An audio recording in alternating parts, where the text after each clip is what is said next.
Sang guru menjelaskan bahwa kegiatan latihan lapangan ini sebenarnya cukup sederhana. Seluruh siswa kelas 1 hanya perlu bertahan hidup selama 1 malam di dalam hutan. Pihak akademi telah melepas berbagai monster peringkat rendah di sekitar area tersebut, dan setiap ketua tim telah dibekali selembar kertas sihir yang mampu mengaktifkan penghalang pelindung sekaligus mengirimkan sinyal permohonan bantuan. Namun, terdapat satu aturan yang sangat mengerikan. Begitu kertas sihir itu digunakan, seluruh anggota kelompok tersebut akan langsung dikeluarkan dari kelas 1. Pada awalnya, semua orang menganggap bahwa tugas ini akan sangat mudah. Bahkan Levan, seorang bangsawan sombong yang berada dalam kelompok Oscar, bersikap seolah-olah dia bisa melindungi semua orang seorang diri. Akan tetapi, setelah mereka berjalan lebih dalam memasuki hutan, Oscar merasakan ada sesuatu yang tidak beres. Sebelum ada yang sempat bereaksi, sebuah lingkaran sihir asing tiba-tiba aktif tepat di bawah kaki mereka, dan seluruh kelompok tersebut pun diteleportasikan ke tempat lain. Saat mereka membuka mata, mereka sadar bahwa mereka tidak lagi berada di zona latihan. Mereka terdampar di pemakaman kelima, sebuah tempat berbahaya yang seharusnya diperuntukkan bagi para siswa senior. Oscar segera menyadari bahwa ini mungkin sebuah jebakan dan menyuruh mereka untuk segera menggunakan kertas sihir darurat. Tetapi Levan, yang bertindak layaknya orang bodoh, justru merobek kertas tersebut karena dia ingin menggunakan kesempatan ini untuk pamer. Awalnya, Levan dan antek-anteknya berhasil melawan beberapa monster dengan mengandalkan kerjasama tim bangsawan mereka yang angkuh. Levan menciptakan perisai, sementara yang lain menembakkan mantra, dan mereka bertingkah seolah-olah itu adalah sebuah pameran besar ilmu sihir elit. Namun, ketika salah satu monster berhasil menerobos pertahanan mereka dan langsung menyerbu ke arah Lily, Oscar segera turun tangan dan menebas monster tersebut hingga tewas dengan satu ayunan pedang api. Namun, saat malam tiba, mimpi buruk yang sebenarnya pun datang. Seekor naga raksasa muncul dari dalam hutan dan membuat semua orang kehilangan harapan. Levan, pria yang terus menyombongkan diri soal melindungi rekan-rekannya, justru langsung bersembunyi di dalam kepompong tanah bak seekor kura-kura dan berniat untuk bertahan hidup sendirian. Tanpa bantuan, tanpa jalan keluar, dan dengan seekor naga yang bersiap untuk membakar mereka hidup-hidup, Oscar melangkah maju. Alih-alih panik, dia justru mengamati bagaimana naga itu mengumpulkan mana untuk hembusan napas apinya. Kemudian, dia menerapkan pengamatan tersebut dengan teori sihirnya sendiri, memadatkan mana layaknya kunci pedang. Saat naga itu menyemburkan api, Oscar membalasnya dengan satu peluru api yang melesat menembus semburan api tersebut dan menghabisi sang naga dalam satu serangan telak. Saat itulah mereka menyadari bahwa siswa rakyat biasa yang selama ini mereka ejek adalah sosok yang benar-benar berbahaya. Mari kita kembali sedikit ke masa lalu untuk melihat bagaimana seorang pemuda berusia 14 tahun bisa mengalahkan seekor naga. Di dunia ini, para petarung harus memilih satu dari dua jalan. Menjadi seorang penyihir yang menggunakan kekuatan sihir supranatural yang dahsyat, atau menjadi seorang pendekar pedang yang mengandalkan keterampilan fisik luar biasa dan teknik berpedang. Oscar memilih jalan pedang. Sejak kecil, dia berlatih tanpa henti hingga akhirnya menjadi seorang santo pedang, peringkat tertinggi yang bisa dicapai oleh seorang pendekar. Dia dihormati oleh semua orang, mengalahkan banyak monster kuat, dan menjalani kehidupan yang diimpikan oleh kebanyakan orang. Namun, di balik segala pencapaiannya, Oscar secara diam-diam menyesali keputusannya. Jauh di lubuk hatinya, dia selalu mengagumi sihir dan berharap bisa menjadi seorang penyihir. Semuanya berubah menjadi kelam ketika Oscar disergap oleh musuh misterius dengan pemimpin yang mengenakan liontin unik. Bahkan seseorang sekuat dirinya pun kesulitan karena para penyerang telah merencanakan segalanya dengan matang. Dalam pertarungan itu, muridnya yang tak bersalah terseret ke dalam kekacauan, yang memaksa Oscar untuk memprioritaskan nyawa sang murid di atas segalanya.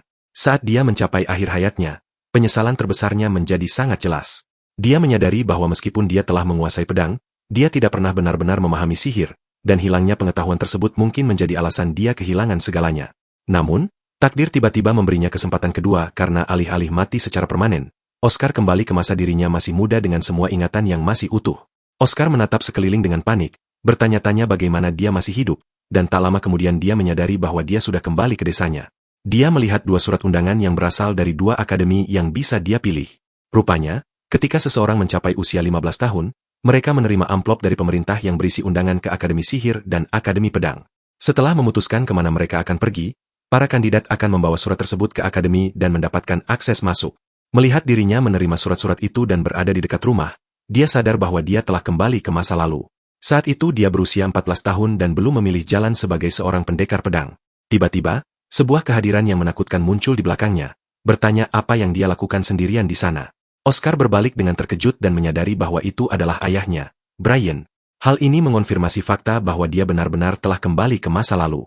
Brian memarahinya, mengatakan bahwa belakangan ini dia menjadi sombong karena lebih sering mengabaikan pelatihannya. Namun, sang ayah tidak tahu bahwa Oscar sebenarnya tidak sombong.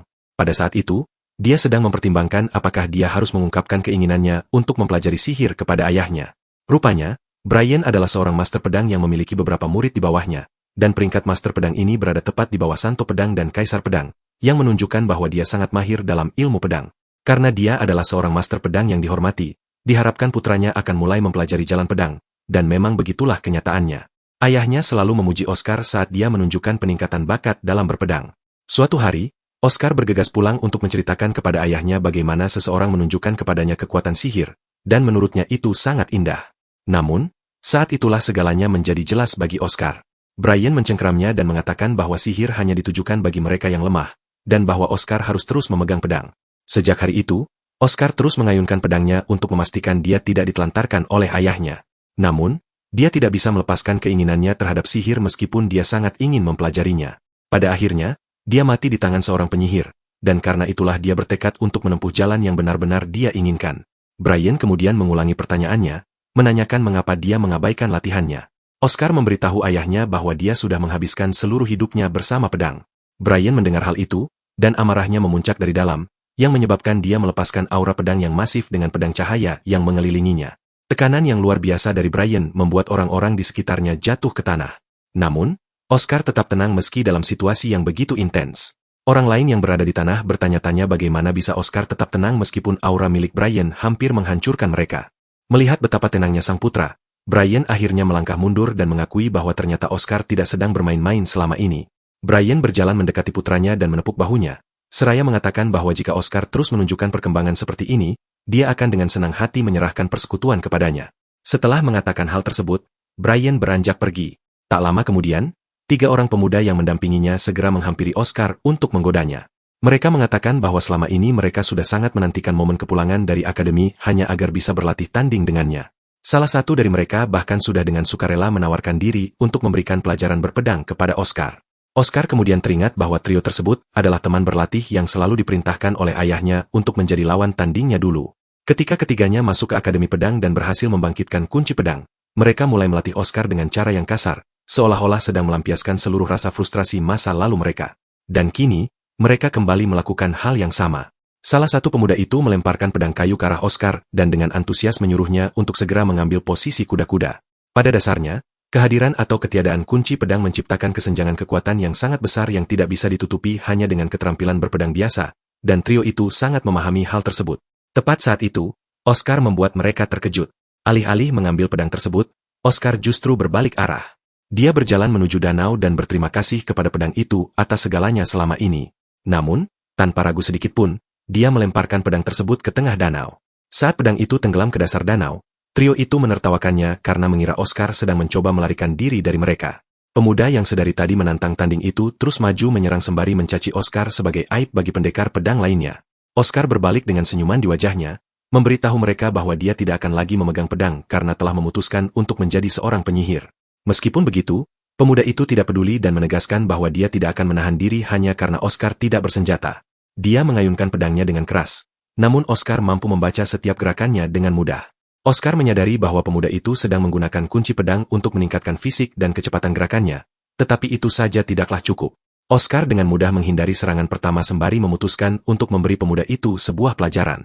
Dia berkata bahwa seseorang harus memperlakukan bilah pedang sebagai perpanjangan dari tubuh sendiri, bukan sekadar alat.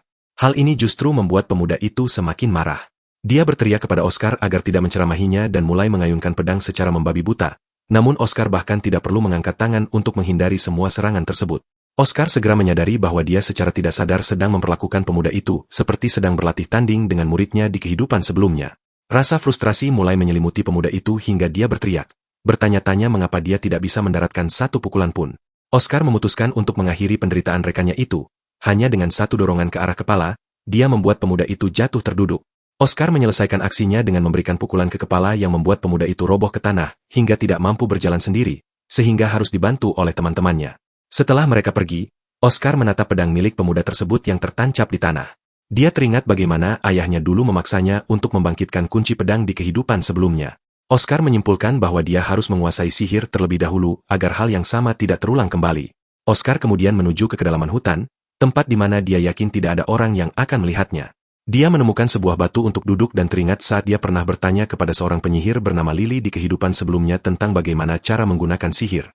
Oscar tahu bahwa pendekar pedang memurnikan energi di dalam tubuh untuk meningkatkan kekuatan diri atau senjata mereka, tetapi dia selalu bertanya-tanya bagaimana cara seorang penyihir melakukan hal serupa. Saat itu, Lily berpikir sejenak dan memilih cara terbaik untuk menjelaskannya. Dia mengambil sebuah alat penyiram bunga dan mulai menyirami tanamannya, lalu menjelaskan bahwa sihir mirip dengan penggunaan alat penyiram untuk menutrisi tanaman. Dia menambahkan bahwa mana tidak terlihat oleh mata telanjang, tetapi merupakan sesuatu yang eksis secara alami dan memenuhi atmosfer. Dengan mengalirkan mana melalui sirkuit tubuh seseorang dan menuangkannya ke dalam rumus sihir, hal itu akan melahirkan sebuah mantra. Lily menjelaskan hal itu dengan begitu antusias saat itu. Kini, setelah Oscar benar-benar membutuhkan pengetahuan tersebut, dia duduk di atas batu untuk menyerap semuanya. Karena dia tahu bahwa mana itu seperti udara yang ada di mana-mana, dia percaya bahwa jika dia bisa merasakan mana tersebut, dia akan mampu menariknya ke dalam sirkuit tubuhnya. Sebagai seorang pendekar pedang, mereka menggunakan seluruh indera mereka untuk bertahan hidup dari pertemuan yang tak terhitung jumlahnya dengan kematian. Meskipun dia bukan lagi seorang santo pedang, indera yang telah diasahnya di kehidupan sebelumnya masih tertanam di tubuhnya.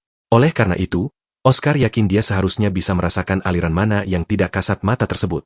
Setelah memusatkan konsentrasi, dia akhirnya melihat mana dalam bentuk untaian benang berwarna ungu yang indah di sekelilingnya. Wajah Oscar berseri-seri karena kegembiraan, dan dia menyadari bahwa yang tersisa hanyalah menariknya ke dalam sirkuit tubuhnya. Tiba-tiba, dia tersadar bahwa dia bahkan tidak tahu cara menarik mana ke dalam sirkuit tubuh karena dia tidak sempat menanyakannya kepada Lily. Dia melompat turun dari batu dan menyadari ada sesuatu yang aneh di kejauhan karena dia bisa melihat mana yang sangat padat di area tersebut. Oscar melangkah masuk ke area gelap itu dan terkejut karena tidak ada satupun makhluk hidup di sana. Sesuatu yang aneh tiba-tiba mendarat di depannya, membuatnya merunduk. Saat debu mulai menghilang, dia melihat sesosok golem yang berdiri tepat di atasnya. Oscar panik, bertanya-tanya mengapa ada golem di area tersebut. Tiba-tiba, seorang penyihir berambut merah muncul dari atas. Dia mendarat dengan anggun di bahu golem itu sambil bertanya urusan apa yang membuat Oscar berada di bengkel kerjanya. Pertanyaan itu segera berubah serius saat golem tersebut beralih ke mode tempur dengan mata yang menyala, dan sang penyihir bertanya apakah Oscar mengincar hasil penelitiannya. Dia menyuruh Oscar untuk berpikir masak-masak sebelum menjawab, karena nyawanya menjadi taruhan atas jawaban tersebut. Oscar menatap tajam ke arah penyihir itu karena dia adalah sosok yang sering didengar rumornya di medan perang.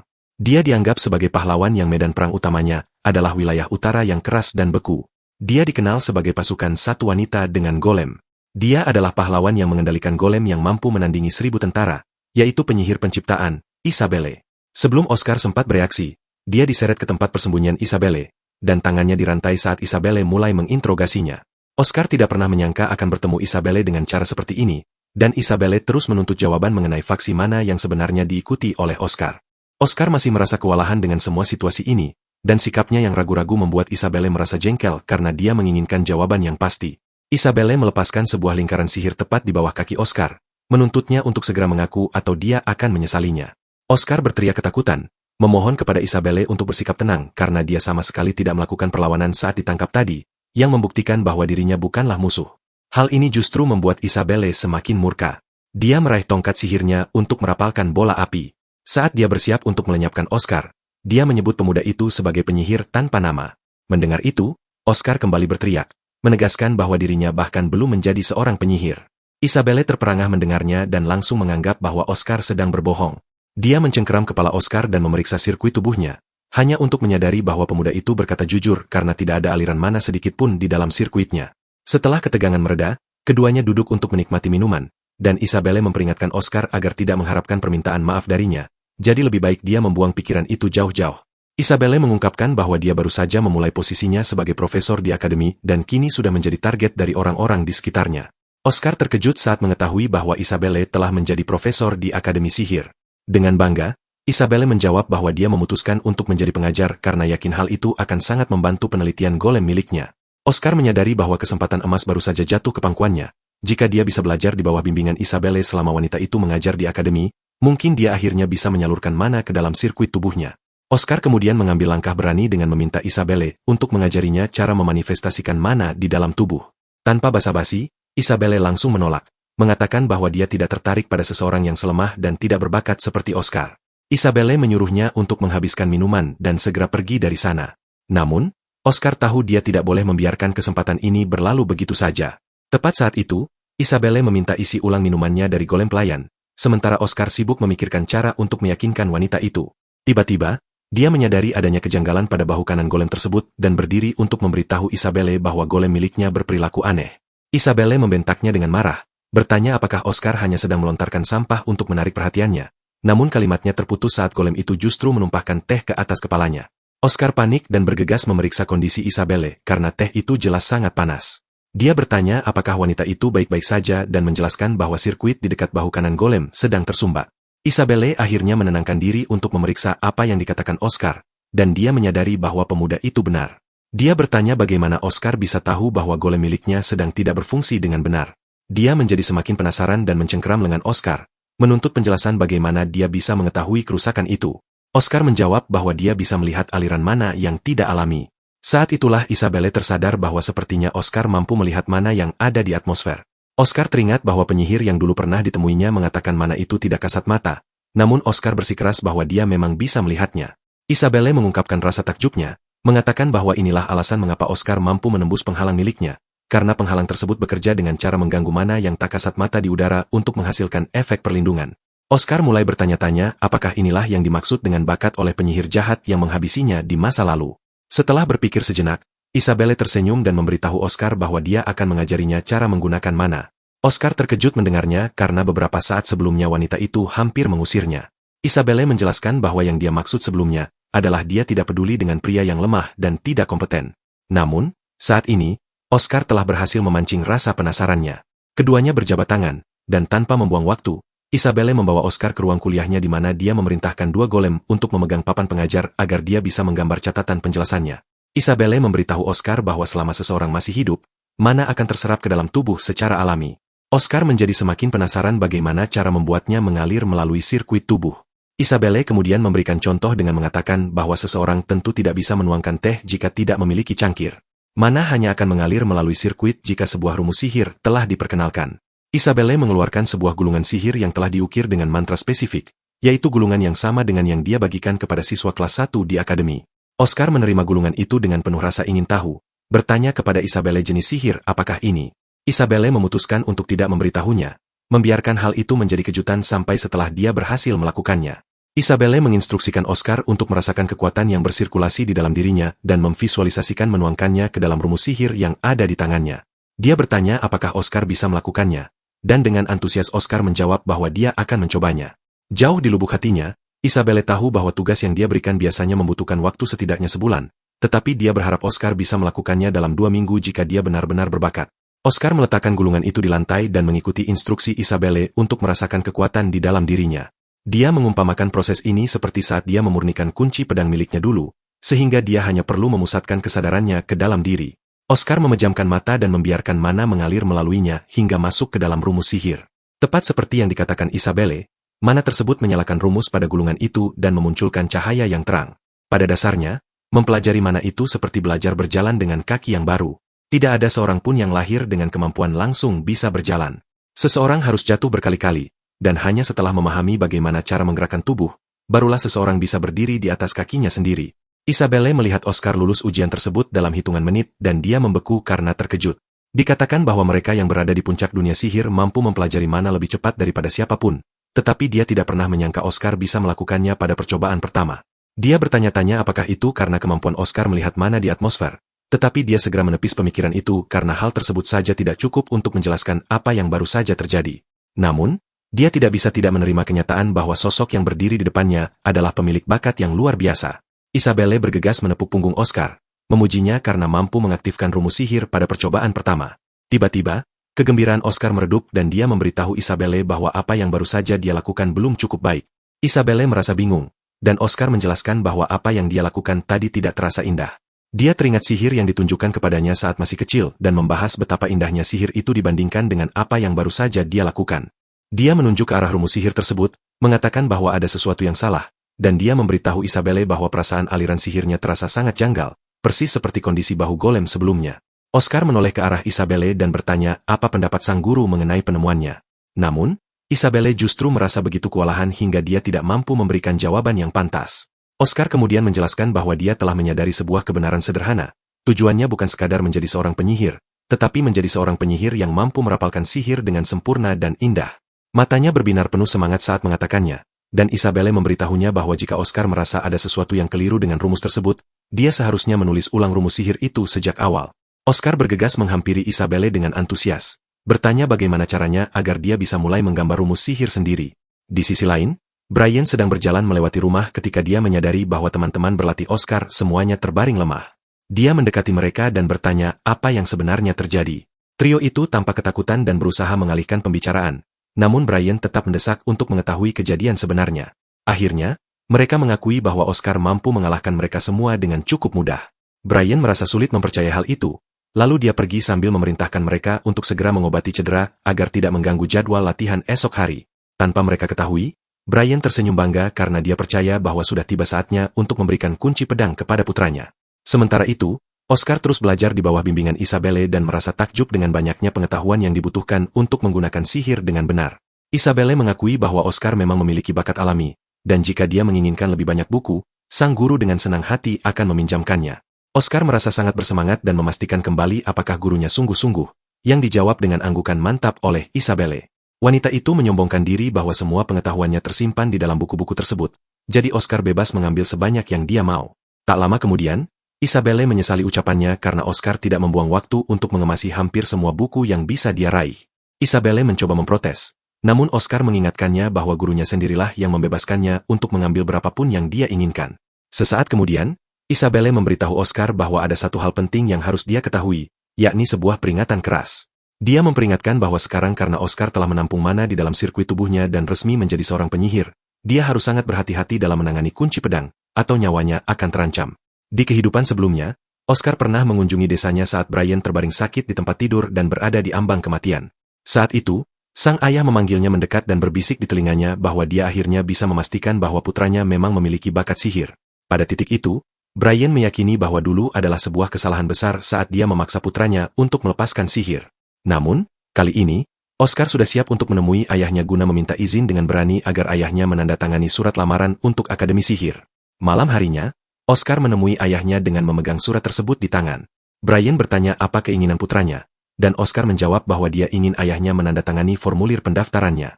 Brian menerima formulir tersebut dengan harapan melihat aplikasi untuk Akademi Pedang, namun yang dia dapati justru aplikasi untuk Akademi Sihir. Sambil tersenyum, Oscar memberitahu ayahnya bahwa dia tidak bisa mendaftar ke Akademi Sihir tanpa tanda tangannya. Brian memegang kepalanya karena frustrasi, bertanya mengapa putranya memilih sihir padahal dia dilahirkan sebagai putra seorang master pedang. Oscar kemudian bertanya, apakah ayahnya masih ingat saat dia dulu mengungkapkan keinginannya untuk menggunakan sihir. Brian melempar surat itu ke lantai, mengatakan bahwa keinginan putranya hanyalah omong kosong kekanak-kanakan. Brian mencoba menyentuh putranya, berniat untuk memaksa infusi kunci pedang ke dalam tubuhnya, namun dia justru terpental oleh mana yang mengalir deras di dalam tubuh Oscar. Brian berseru kaget dan bertanya apakah Oscar sudah menguasai mana. Oscar menjawab bahwa dia terpaksa melakukannya, karena dia tidak melihat cara lain untuk meyakinkan ayahnya. Brian sangat marah saat mendengar hal itu, lalu menyinggung bahwa dia mendengar Oscar telah mengalahkan teman-teman berlatihnya. Brian berkata bahwa putranya memiliki bakat yang sangat besar karena mampu mengalahkan seorang pendekar pedang tanpa menggunakan kunci pedang.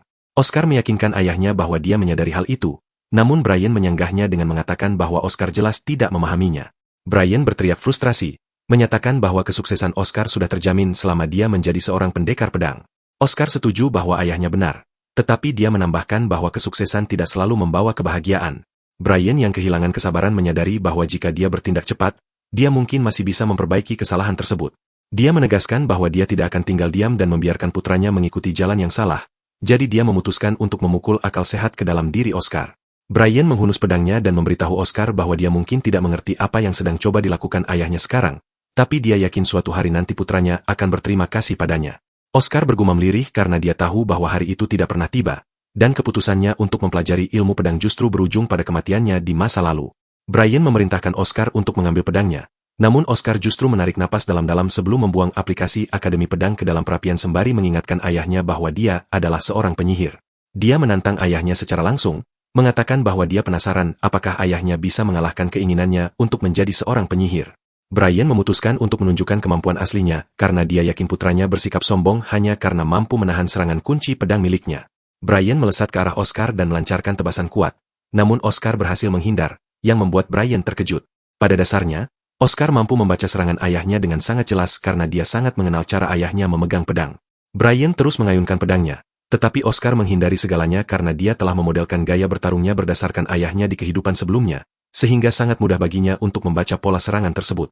Sesaat kemudian, Brian berhenti menyerang dan berkata bahwa dia bisa melihat putranya memang membuktikan kata-katanya. Brian mengakui bahwa Oscar menghindar dengan baik bahkan tanpa menggunakan kunci pedang untuk memperkuat tubuhnya, karena dia yakin tidak ada seorang pun di dalam persekutuan yang mampu melakukan hal yang sama. Brian mengatakan bahwa bakat berpedang putranya sangat besar. Itulah sebabnya dia mempertaruhkan segalanya agar Oscar memilih jalan sebagai pendekar pedang. Aura milik Brian mulai terpancar hebat untuk menunjukkan keseriusannya, dan dia mendesak Oscar untuk menerima kunci pedang saat itu juga. Namun, Oscar mengingatkannya bahwa ayahnya sendirilah yang tadi mengatakan ingin memukul keinginan sihir dari kepalanya. Oscar tersenyum dan bertanya, apakah ayahnya kini meminta dirinya untuk menyerahkannya karena sang ayah tidak mampu mengenainya. Perkataan Oscar tersebut benar-benar menyentuh sisi emosional Brian.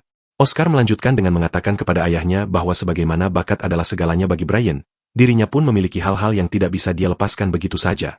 Oscar kemudian mengeluarkan tongkat sihirnya, dan ayahnya mencemooh, bertanya apakah dia berencana menggunakan benda itu sebagai pengganti pedang. Dengan bangga, Oscar memberitahu ayahnya bahwa apa yang dia pegang adalah tongkat sihirnya, meskipun itu hanyalah tongkat untuk pemula. Walaupun dia belum memiliki pengetahuan yang cukup untuk menggunakan sihir tingkat tinggi, dia yakin bahwa hal yang sama juga berlaku bagi ayahnya. Ini berarti Brian tidak memiliki bayangan tentang apa yang akan dilakukan oleh putranya, sehingga tidak ada cara bagi Brian untuk memprediksi serangan Oscar. Brian melesat ke arah Oscar dan meningkatkan kecepatannya untuk mendapatkan celah guna berada di belakang putranya. Namun, sebelum serangan itu mendarat, Oscar bereaksi cepat dan berhasil menghindar. Dengan posisi ayahnya yang terbuka, Oscar mengarahkan tongkat sihirnya tepat ke wajah Brian dan memutuskan untuk menggunakan sihir pertama yang pernah dia saksikan, sihir yang sama yang telah dia impikan berkali-kali. Sihir itu adalah percikan api, dan berkat keinginan yang tak tergoyahkan, dia berhasil mewujudkannya.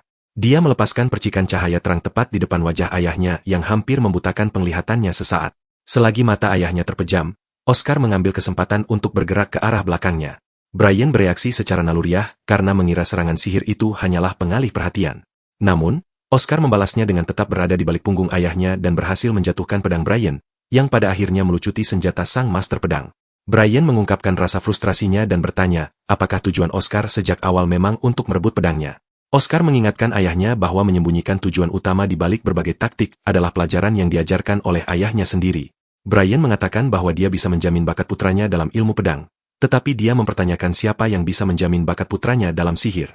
Oscar menjawab bahwa dia hanya menunjukkan jalan yang memang ingin dia tempuh. Oscar bertanya kepada ayahnya, apakah dulu Brian menjadi seorang pendekar pedang karena ada seseorang yang menjamin bakatnya? Pertanyaan ini menghantam Brian dengan sangat telak. Brian teringat percakapan dengan mendiang ibu Oscar saat putranya masih di dalam kandungan. Kala itu, Brian berbicara tentang keinginannya untuk menuntun putranya ke jalan pedang. Namun istrinya mengingatkan bahwa Brian memilih jalan pedang karena dia pikir itu terlihat keren. Istrinya menekankan bahwa mereka tidak perlu memilihkan jalan untuk putranya. Oscar harus memilih jalannya sendiri. Setelah ingatan itu melintas di kepalanya, Brian tersenyum dan mengungkapkan keinginan terdalamnya bahwa dia sebenarnya sempat berharap Oscar suatu hari akan menjadi santo pedang. Brian berjalan ke tempat dia menjatuhkan formulir pendaftaran Akademi Sihir dan Oscar sempat khawatir ayahnya akan merobeknya. Namun, Brian justru mengejutkannya dengan mengungkapkan niatnya untuk menandatangani aplikasi tersebut. Sementara itu, di akademi, para profesor sedang mengadakan rapat mengenai para siswa baru, dan mereka semua sepakat bahwa angkatan kali ini luar biasa. Salah satu profesornya adalah seorang pria aneh yang mengenakan liontin unik yang sama dengan milik sosok yang menghabisi Oscar di masa lalu, dan dia mengakui bahwa para siswa baru tahun ini memang sangat mengesankan. Pada saat yang sama, Oscar sibuk belajar dengan sangat giat di rumah. 6 bulan kemudian, Oscar akhirnya bersiap untuk berangkat ke akademi, dan ayahnya berdiri di luar untuk mengantarnya. Brian berpesan bahwa seperti halnya Oscar mempelajari ilmu pedang, mungkin ada banyak orang di luar sana yang telah menghabiskan waktu mereka untuk menyempurnakan sihir. Dia mengatakan bahwa dirinya mungkin tidak berada dalam posisi untuk menasihati, tetapi dia mendesak Oscar agar jangan pernah menyimpang dari jalan yang telah dia pilih sendiri. Oscar tersenyum, meyakinkan ayahnya bahwa dia akan baik-baik saja karena jelas tidak ada orang yang lebih menakutkan daripada ayahnya. Brian tersenyum dan menghela napas lega mendengarnya. Setelah momen ayah dan anak tersebut berakhir, Oscar berbalik untuk pergi dengan senyum lebar karena akhirnya dia bisa menghadiri Akademi Sihir Kekaisaran Kirk yang selalu dia idamkan. Tak lama kemudian, Oscar tiba di akademi dan merasa terpukau oleh betapa berbedanya semua hal di sana. Ada siswa yang terbang menggunakan sapu dan ada pula miniatur yang berjalan-jalan sambil memainkan alat musik. Oscar merasa takjub karena akademi tersebut benar-benar berbeda dari akademi pedang. Dia mendekati para miniatur itu, bertanya-tanya tentang prinsip apa yang membuat mereka bekerja meskipun bentuknya mirip dengan golem. Dia sedang asyik mengamati ketika Isabelle muncul di belakangnya, memberitahu bahwa dia akan terlambat untuk prosedur pendaftaran jika terus mengamati para miniatur itu. Oscar bangkit dengan penuh semangat karena senang melihat gurunya, dan Isabelle bertanya apakah dia tidak bermalas-malasan selama dia pergi. Oscar dengan bangga memberitahu bahwa dia mampu melakukan lebih banyak hal daripada yang bisa dia lakukan 6 bulan lalu. Isabelle mengatakan bahwa dia akan menantikan hal tersebut, dan mendesak Oscar untuk mengejutkannya lagi seperti sebelumnya. Isabelle kemudian menunjuk ke kejauhan, memberitahu Oscar bahwa ujian seleksi kelas 1 sedang diadakan di sana. Oscar bertanya apa maksudnya, dan Isabelle menjelaskan bahwa siswa baru dibagi menjadi 2 kelas berdasarkan apakah mereka memiliki mana atau tidak. Namun, di atas kedua kelas tersebut terdapat sebuah kelas di mana para siswa yang sangat berbakat berkumpul, dan itulah yang disebut sebagai kelas 1. Isabelle mengatakan bahwa ujian tersebut hanyalah cara untuk memilah bakat. Meskipun begitu, Isabelle menyarankan Oscar untuk menghindari ujian itu, dan Oscar dengan rasa penasaran bertanya mengapa gurunya berkata demikian. Isabelle menjelaskan bahwa para siswa yang berhasil masuk ke kelas 1 semuanya adalah monster, karena mereka adalah kaum elit yang telah dididik dengan sihir sejak masa kanak-kanak mereka. Mendengar hal itu, Oscar justru semakin bersemangat karena itu berarti dia bisa mempelajari sihir tingkat lanjut di sana. Isabelle memegang kepalanya karena frustrasi, menyadari bahwa mencoba mengubah pikiran Oscar adalah hal yang sia-sia. Isabelle kemudian membebaskannya untuk pergi dan memeriksa jika dia penasaran. Oscar pun berjalan menuju lokasi ujian. Sesampainya di sana, dia melihat kandidat saat ini menjatuhkan sekumpulan balon dengan sihirnya, dan Oscar menyadari bahwa ujian tersebut berputar pada kemampuan menembak target dengan sihir. Namun, Oscar merasa aneh karena dia merasa sedang diperhatikan oleh semua orang. Tiba-tiba, dia didekati oleh seorang bangsawan muda berambut putih yang kasar bernama Zazen Gilosis, yang mengatakan bahwa Oscar tidak punya urusan berada di ujian seleksi karena dia hanyalah rakyat jelata. Zazen Gilosis menyuruhnya pergi, tetapi Oscar berdebat dengannya, mengatakan bahwa dia mendengar siapapun siswa yang lolos kualifikasi dapat diterima. Namun, Zazen Gilosis terus memaki Oscar, mengatakan bahwa dia hanya bisa banyak bicara. Oscar akhirnya memahami apa yang dimaksud oleh Isabelle sebelumnya, karena dia telah melihat secara langsung bahwa siapapun yang bukan merupakan seorang bangsawan akan terus mengalami diskriminasi. Zazen Gilosis mendorong Oscar ke samping dan mengklaim bahwa gilirannya sudah tiba, jadi Oscar sebaiknya tetap diam dan menyaksikan penampilannya. Sang profesor yang bertugas, Ruth, kemudian menetapkan parameter ujian tersebut. Zazen Gilosis dengan sombong memberitahu Oscar bahwa kelas 1 adalah tempat bagi mereka yang telah mendedikasikan segalanya untuk sihir sejak masa muda mereka, dan dia ingin Oscar menyaksikan perbedaan dari dedikasi bertahun-tahun tersebut. Zazen Gilosis melepaskan sihir esnya yang luar biasa dahsyat hingga membekukan seluruh target, membuat para siswa yang menyaksikan merasa sangat terkejut. Mereka mulai menyanjung Zazen Gilosis, memuji latar belakang keluarganya dan membicarakan betapa kuatnya keluarga Gilosis. Beberapa orang bahkan meyakini bahwa Zazen Gilosis belum mengeluarkan kekuatan penuhnya. Mendengar sorak-sorai di belakangnya, Zazen Gilosis dengan penuh percaya diri berjalan menghampiri Oscar, memberitahunya bahwa kini dia akhirnya paham bahwa seseorang seperti Oscar, yang tidak bisa menggunakan sihir dengan layak, tidaklah disambut di sini. Oscar menjawab Zazen Gilosis dengan tenang, mengatakan bahwa sihirnya cukup mengesankan karena akhirnya dia bisa melihat sihir dari seseorang yang telah mengerahkan segalanya dalam dunia sihir. Namun, dengan percaya diri, dia memberitahu Zazen Gilosis bahwa semua yang baru saja disaksikannya hanyalah sebuah pemborosan. Pernyataan itu sontak membuat Zazen Gilosis terkejut. Oscar berjalan melewati Zazen Gilosis karena dia adalah sosok yang sangat memahami betapa beratnya arti usaha dan waktu. Oscar sebenarnya sempat khawatir bahwa dirinya mungkin tidak akan bisa masuk ke kelas 1, tetapi dengan apa yang baru saja disaksikannya, dia tidak bisa tidak berterima kasih kepada Zazen Gilosis karena telah memberinya kepercayaan diri yang selama ini dia butuhkan. Oscar mengeluarkan tongkat sihirnya, dan para siswa lain mulai mengejeknya, mengatakan bahwa dia hanya menggunakan tongkat pemula sehingga mustahil baginya untuk bisa membidik target dengan akurat. Di sisi lain, Zazen Gilosis merasa cemas karena perkataan Oscar, mengingat sihir miliknya seharusnya sudah sempurna. Zazen Gilosis mulai berpikir apa yang mungkin dia lakukan dengan salah karena dia meyakini tidak seharusnya ada cacat dalam sihir es miliknya.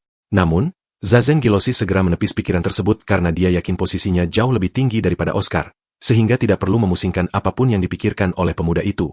Sementara itu, Ruth merasa terkesan dengan sihir Zazen Gilosis, dan dia akhirnya memahami mengapa semua profesor sepakat bahwa siswa baru tahun ini sangat mengesankan. Ruth percaya bahwa Zazen Gilosis sudah satu langkah lebih dekat untuk menjadi perwakilan mahasiswa baru. Tepat saat itu, Ruth menyadari bahwa Oscar belum melakukan pergerakan apapun untuk waktu yang cukup lama, dan hal itu membuatnya bertanya-tanya apa yang sedang dilakukan oleh pemuda itu. Siswa-siswa lain yang menonton mulai melontarkan kata-kata kasar, meneriakinya untuk segera menyerah. Namun, Ruth segera mendapat firasat bahwa Oscar sedang menunggu sesuatu karena dia tidak merasakan kecemasan atau ketidaksabaran sedikit pun dari Oscar. Setelah Oscar selesai menganalisis semua hal yang dia perlukan, dia mengaktifkan mantra peluru api. Peluru api itu melesat dengan kecepatan yang luar biasa dan menembus target dalam satu serangan telak. Semua target hancur jatuh ke tanah, membuat Ruth terkejut karena serangan itu begitu cepat hingga siswa lain bahkan tidak bisa melihat apapun. Mereka semua bertanya-tanya apa yang sebenarnya terjadi. Meskipun Oscar berhasil mengenai kelima target, para siswa tidak mau mengakui bahwa Oscar melakukan sesuatu yang hebat karena targetnya hanya memiliki lubang-lubang kecil. Mereka bahkan mencelanya, mengatakan bahwa dia pasti tidak lulus dengan hasil seperti itu. Zazen Gilosis juga berbalik pergi dengan kecewa, karena dia mengharapkan Oscar menggunakan sihir yang dahsyat. Oscar menoleh ke arah Ruth dan bertanya apakah dia gagal dalam ujian, namun Ruth dengan yakin menjawab bahwa dia lulus tanpa keraguan karena berhasil mengenai kelima target. Ruth kemudian bertanya mengapa Oscar tidak membidik target satu persatu saja, karena dia jelas mampu melakukannya. Ruth tidak ingin mendengar alasan yang bersifat kebetulan, dan Oscar menjelaskan kepada Ruth bahwa sihir Zazen Gilosis memang mengesankan, tetapi pada saat yang sama, dia menyadari bahwa itu hanyalah pemborosan karena menggunakan terlalu banyak mana. Ruth terkejut saat Oscar menganggap tindakan Zazen Gilosis sebagai pemborosan mana. Oscar menjelaskan bahwa karena ujian tersebut merupakan ujian praktik, dia mengasumsikannya sebagai skenario pertempuran melawan monster. Itulah sebabnya dia berpikir akan lebih baik untuk menekan konsumsi mana dengan memikirkan kondisi medan perang. Penjelasan ini membuat Ruth sangat terkesan. Ruth meminta maaf karena telah menahan Oscar lebih lama dan mempersilakannya pergi. Saat Oscar berjalan menjauh, Ruth terpaku dalam kekaguman yang mendalam. Dia menyadari bahwa Oscar memiliki visi untuk membaca pergerakan target sambil memiliki keberanian untuk menunggu momen yang tepat. Seolah itu belum cukup, dia juga memiliki kontrol mana untuk menyerang tepat sasaran. Ruth mengakui bahwa sihir Oscar tidaklah mencolok, tetapi juga bukan sihir yang sulit. Yang bisa dilihat Ruth saat menatapnya hanyalah sosok dengan bakat yang luar biasa. Di saat yang bersamaan, Oscar sedang berpikir betapa mengesankannya sihir Ruth karena dia mampu membuat beberapa target bergerak secara mandiri. Tiba-tiba, Oscar merasakan ada seseorang yang sedang mengawasinya, dan dengan nada suara yang tegas, dia menuntut untuk mengetahui siapa orang tersebut. Sebuah suara muncul entah dari mana, memuji Oscar karena telah menyadari keberadaannya. Tak lama kemudian, seorang pria tua muncul di atasnya dan memperkenalkan diri sebagai Balsamus, sang kepala sekolah. Oscar segera menundukkan kepala kepada pria tua itu, meminta maaf atas kekasarannya karena dia tidak tahu siapa orang itu sebelumnya. Balsamus meyakinkannya bahwa tidak apa-apa karena dirinya sendirilah yang sejak awal menguping. Tiba-tiba, Oscar melihat liontin aneh di leher sang kepala sekolah dan dia langsung mengenalinya. Balsamus menyadari keraguan dalam gerak-gerik Oscar dan bertanya, apakah ada sesuatu yang salah? Balsamus mengulurkan tangannya ke arah Oscar, memintanya untuk memberikan salam. Oscar dengan enggan mengulurkan tangannya, tetapi tepat saat dia hendak menyambut tangan sang kepala sekolah, dia merasakan sebuah serangan sedang disiapkan di bawah kakinya dan segera melompat mundur untuk menghindar. Balsamus merasa terkesan bahwa dia mampu menghindari serangan itu, dan dia memberitahu Oscar bahwa persepsinya sangat tajam. Balsamus melayang di udara untuk mendapatkan keunggulan posisi atas Oscar, dan Oscar dengan panik bertanya apakah pria itu berniat menghabisinya sembari mengeluarkan tongkat sihirnya untuk bersiap menyerang. Balsamus menggoda Oscar, bertanya apakah dia pikir bisa mengalahkannya dengan tongkat sekecil itu. Balsamus kemudian melepaskan sihir angin yang sangat kuat untuk menjebak Oscar. Saat menyadari hal ini, Oscar tahu tidak ada jalan keluar yang mudah. Alih-alih panik atau mencoba melepaskan diri, dia memutuskan untuk melakukan sesuatu yang lain. Oscar melancarkan mantra api dan menyerang langsung ke arah Balsamus, memaksa kepala sekolah itu untuk menangkis sihir apinya dan menurunkan penghalang pelindungnya. Balsamus benar-benar terkejut karena dia bisa melihat dengan jelas rute serangan yang diambil Oscar. Saat Balsamus benar-benar menghilangkan penghalang miliknya, Oscar pun ambruk ke atas lututnya karena kelelahan yang luar biasa. Balsamus turun ke hadapannya, bertanya apakah dia sudah kehabisan mantra sembari menyinggung fakta bahwa Oscar mungkin sudah tewas jika dia tidak sedang mengujinya. Oscar menghela napas lemah sebelum bertanya apa tujuan akhir Balsamus, karena mustahil kepala sekolah itu memberinya ujian seberat ini hanya untuk bersenang-senang. Balsamus memuji Oscar karena menyadari hal tersebut dan mulai menjelaskan bahwa ada banyak orang di akademi yang menganggap sihir sebagai hak istimewa yang khusus. Balsamus memberitahu Oscar bahwa dia hanya ingin pemuda itu merasakan realitas yang sebenarnya. Namun, dengan hasil tes tadi, dia menyadari bahwa dirinya telah meremehkan sejauh mana potensi asli Oscar. Oscar akhirnya memahami maksud sang kepala sekolah, yang pada dasarnya memperingatkan bahwa jika dia terlalu menonjol, dia akan menjadi target, persis seperti apa yang baru saja terjadi. Balsamus membenarkan hal itu, mengungkapkan bahwa ada kelompok ekstremis yang tidak menoleransi kehadiran rakyat jelata yang berbakat. Hal ini mengingatkan Oscar pada perkataan para penyihir yang menghabisinya di kehidupan lampau, yang mengatakan bahwa dia memiliki terlalu banyak bakat hingga mereka tidak bisa mengabaikannya.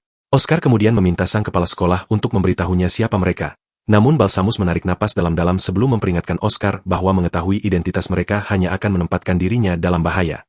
Balsamus menyarankannya untuk fokus pada perolehan kekuatan guna melindungi diri sendiri selama berada di akademi. Pernyataan ini sangat membekas di hati Oscar, karena dia sadar bahwa dia mungkin sudah mati jika Balsamus memang berniat menghabisinya.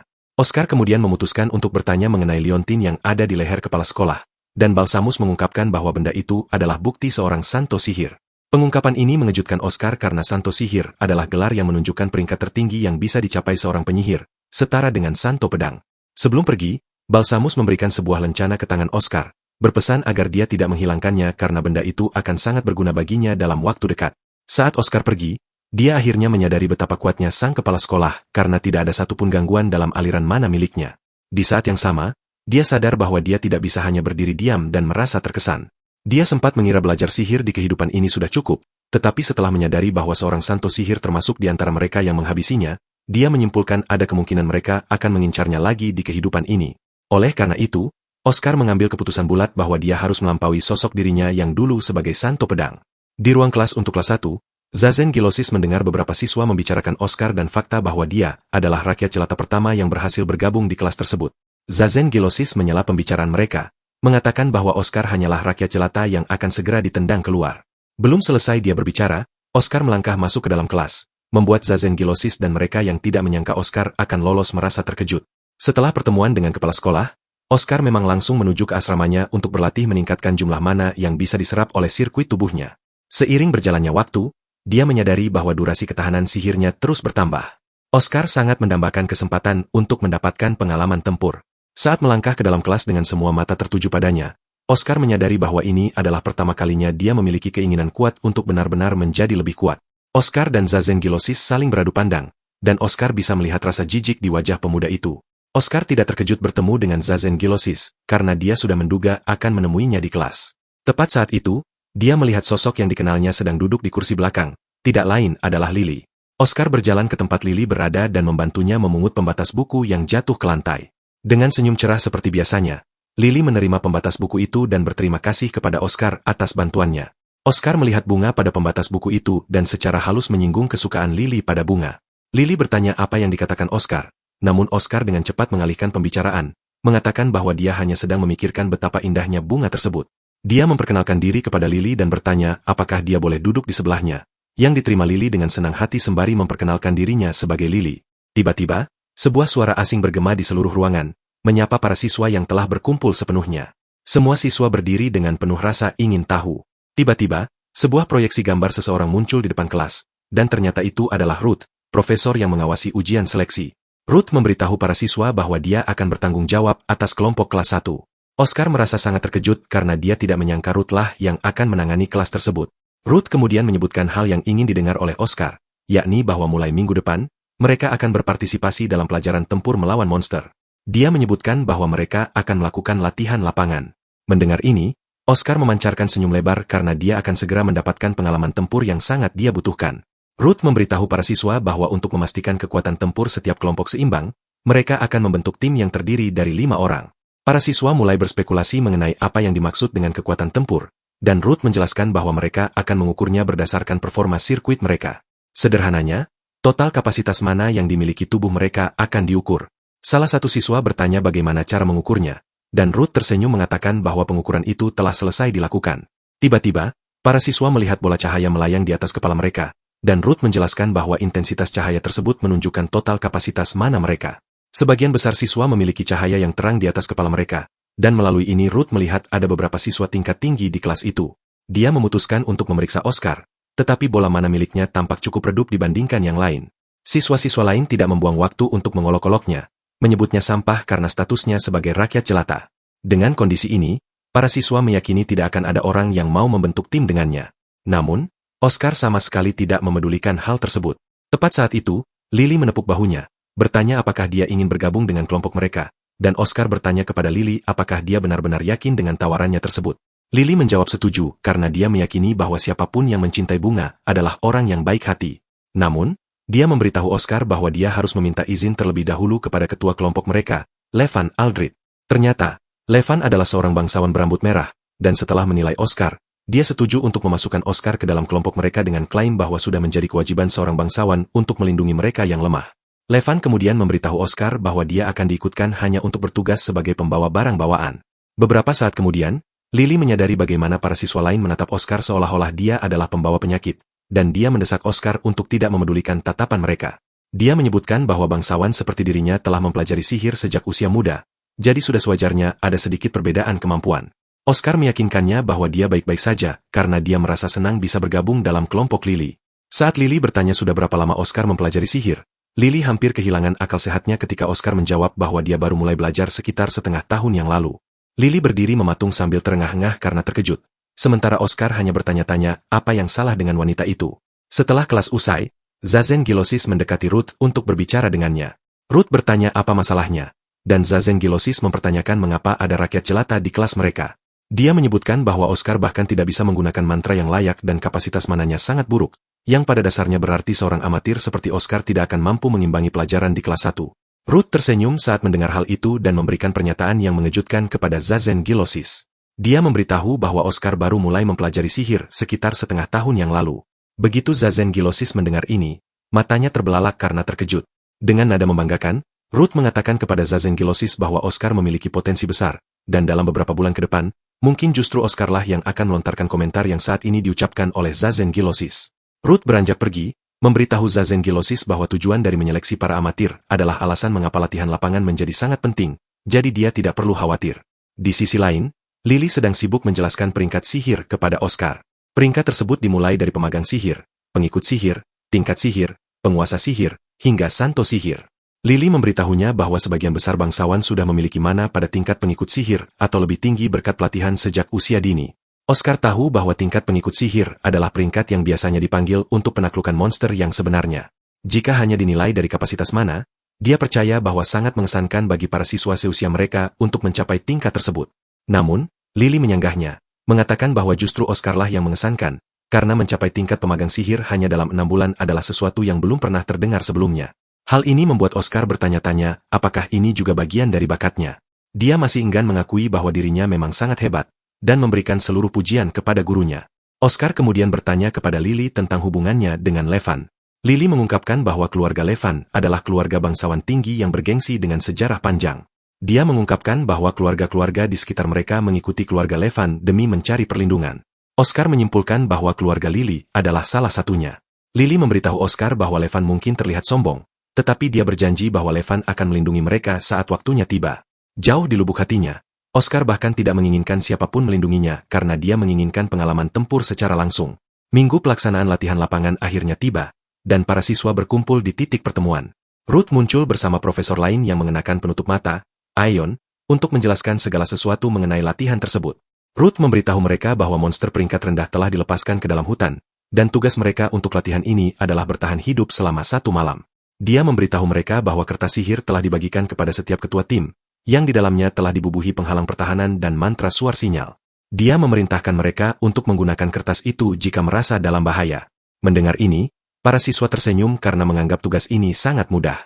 Namun, Ruth segera menegaskan bahwa kelompok manapun yang menggunakan kertas tersebut akan diturunkan dari kelas 1, membuat senyum di wajah mereka langsung memudar. Melihat suasana yang berubah seketika, Oscar menyadari bahwa bertahan di kelas 1 sangatlah penting bagi kaum bangsawan. Levan dengan percaya diri meyakinkan anggota kelompoknya bahwa selama dia ada di sana, tidak akan ada kasus pengunduran diri karena dia akan melindungi mereka semua. Begitu mereka bersiap, Levan menumpuk beban yang sangat berat kepada Oscar, menyuruhnya untuk membawanya. Lily mencoba memberitahu Levan bahwa barang bawaannya terlalu banyak, tetapi Oscar menyuruhnya untuk tidak khawatir karena itulah kesepakatan mereka. Oscar dengan rendah hati membawa barang-barang tersebut, dan Levan menertawakannya, mengatakan bahwa dia suka ketika orang tahu tempat mereka. Namun dia tetap memperingatkan Oscar untuk tidak menghambat langkahnya. Beberapa saat kemudian, Levan yang tadinya menyombongkan diri kini sudah terengah-engah karena jarak yang telah mereka tempuh. Namun, dia menyalahkan medan jalan dan ketika Oscar mencoba membantunya berdiri, Levan mendorongnya karena egonya yang tinggi. Setelah kejadian canggung itu, mereka melanjutkan perjalanan, dan Oscar menyadari bahwa mereka belum bertemu monster apapun karena area tersebut dikelola oleh Akademi. Tiba-tiba, Oscar merasakan ketidaknormalan mana dan berteriak kepada Levan untuk berhenti. Namun, Levan malah membalas dengan berteriak, bertanya siapa sebenarnya Oscar yang berani memerintahnya. Levan tetap berjalan dengan keras kepala dan akhirnya mengaktifkan sebuah lingkaran sihir yang memengaruhi ruang, persis seperti yang ada di bengkel kerja Isabelle. Sebelum mereka menyadarinya, ruang di sekitar mereka retak dan para siswa menjadi panik. Bahkan Levan yang keras kepala berteriak memanggil ibunya, tetapi Oscar tetap tenang seraya memerintahkan anggota kelompoknya untuk menyiapkan tongkat sihir karena mereka akan dipindahkan melalui lingkaran sihir tersebut. Setelah debu mereda, Lily menyadari bahwa mereka telah diteleportasikan ke hutan lain. Dia mengamati sekeliling dengan cermat dan merasa ngeri saat mengetahui bahwa mereka berada di pemakaman kelima. Anggota tim lainnya terkejut mendengar ini karena area tersebut dikhususkan untuk latihan para senior. Anggota kelompok lainnya bertanya-tanya bagaimana mereka bisa sampai ke tempat seperti ini padahal mereka hanyalah siswa tingkat 1. Oscar bertanya-tanya apakah lingkaran sihir itu adalah jebakan yang dipasang oleh seseorang. Dia mencatat bahwa itu mungkin kelompok yang sama yang menghabisinya di kehidupan sebelumnya. Karena situasi ini dianggap darurat, Oscar menyarankan untuk menggunakan kertas sihir guna meminta bantuan. Namun, Levan yang menobatkan dirinya sebagai kapten tiba-tiba merobek kertas sihir tersebut, meninggalkan mereka semua dalam keadaan terpaku. Saat ditanya mengapa dia melakukannya, Levan dengan percaya diri menyatakan bahwa Oscar hanya melebih-lebihkan situasinya. Levan Aldrich dengan sombongnya membual bahwa mereka hanyalah tidak sengaja menginjak sebuah lingkaran sihir teleportasi tua yang lupa disingkirkan oleh pihak akademi. Dia juga meyakinkan anggota kelompoknya bahwa kejadian seperti ini adalah hal yang lumrah dan sering terjadi dalam area latihan, tetapi Oscar tetap merasa skeptis dan menaruh curiga terhadap klaim tersebut. Meskipun demikian, Levan Aldrich justru meyakinkan mereka semua bahwa situasi ini adalah sebuah kesempatan emas bagi mereka untuk mengukir prestasi dan membuat nama mereka dikenal. Dia sangat berharap bahwa keberhasilan membersihkan area pelatihan yang sulit ini akan memberikan reputasi yang besar bagi dirinya, sekaligus membantunya mendapatkan nilai yang sempurna. Setelah menyombongkan diri, dia dengan penuh percaya diri langsung mengambil alih komando, memimpin timnya berjalan menuju malapetaka yang tidak mereka ketahui. Anggota timnya yang bodoh dengan penuh semangat setuju untuk mengikutinya hanya karena terbuai oleh reputasi besar Levan Aldrich sebagai pewaris dari keluarga bangsawan Aldrich yang terpandang. Oscar benar-benar tidak habis pikir melihat betapa bodohnya mereka semua, sementara Lily mendekatinya dan menyuruh Oscar untuk tetap berada di dekatnya demi keselamatannya sendiri. Oscar tidak memiliki pilihan lain selain mengikuti langkah mereka, sembari menyadari bahwa dalam waktu dekat mereka mungkin hanya akan berakhir menjadi makanan monster.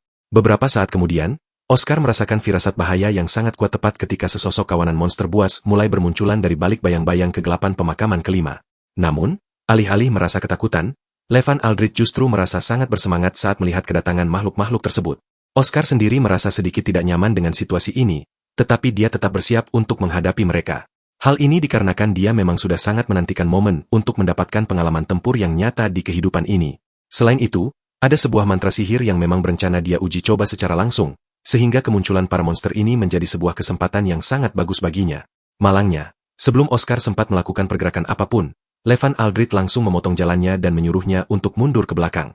Pria berambut merah itu dengan angkuh mengklaim bahwa dia akan menunjukkan kepada Oscar bagaimana cara para bangsawan bertarung, dan menasihatinya bahwa pertarungan seperti ini bukanlah tempat bagi seorang rakyat jelata. Oscar merasa bingung dan bertanya-tanya dalam hati apa yang dimaksud oleh bocah manja itu mengenai cara bertarung para bangsawan. Begitu kawanan monster buas tersebut melesat maju menyerang, Levan Aldrich segera mengeluarkan tongkat sihirnya. Dia dengan penuh percaya diri menghentakkan tongkat tersebut ke atas tanah untuk mengaktifkan sihir cangkang pelindung bumi. Mantra sihir itu seketika membangkitkan sebuah batu besar raksasa di bagian depan, yang memisahkan kelompok mereka dari kejaran para monster buas. Levan Aldrich memanfaatkan dinding batu ini untuk mengulur sedikit waktu dan segera memerintahkan anggota timnya untuk memberikan serangan bantuan dari belakang. Salah satu dari mereka langsung merapalkan mantra tombak angin sementara yang lainnya merapalkan mantra tombak air, dan mereka bekerja sama dengan kompak untuk menghabisi monster buas yang berada di sisi lain dari formasi batu milik Levan Aldrich.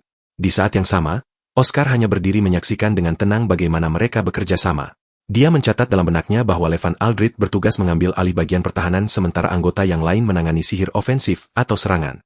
Dia akhirnya memahami bahwa inilah yang dimaksud oleh Levan Aldrich ketika dia berbicara tentang bagaimana cara para bangsawan bertarung.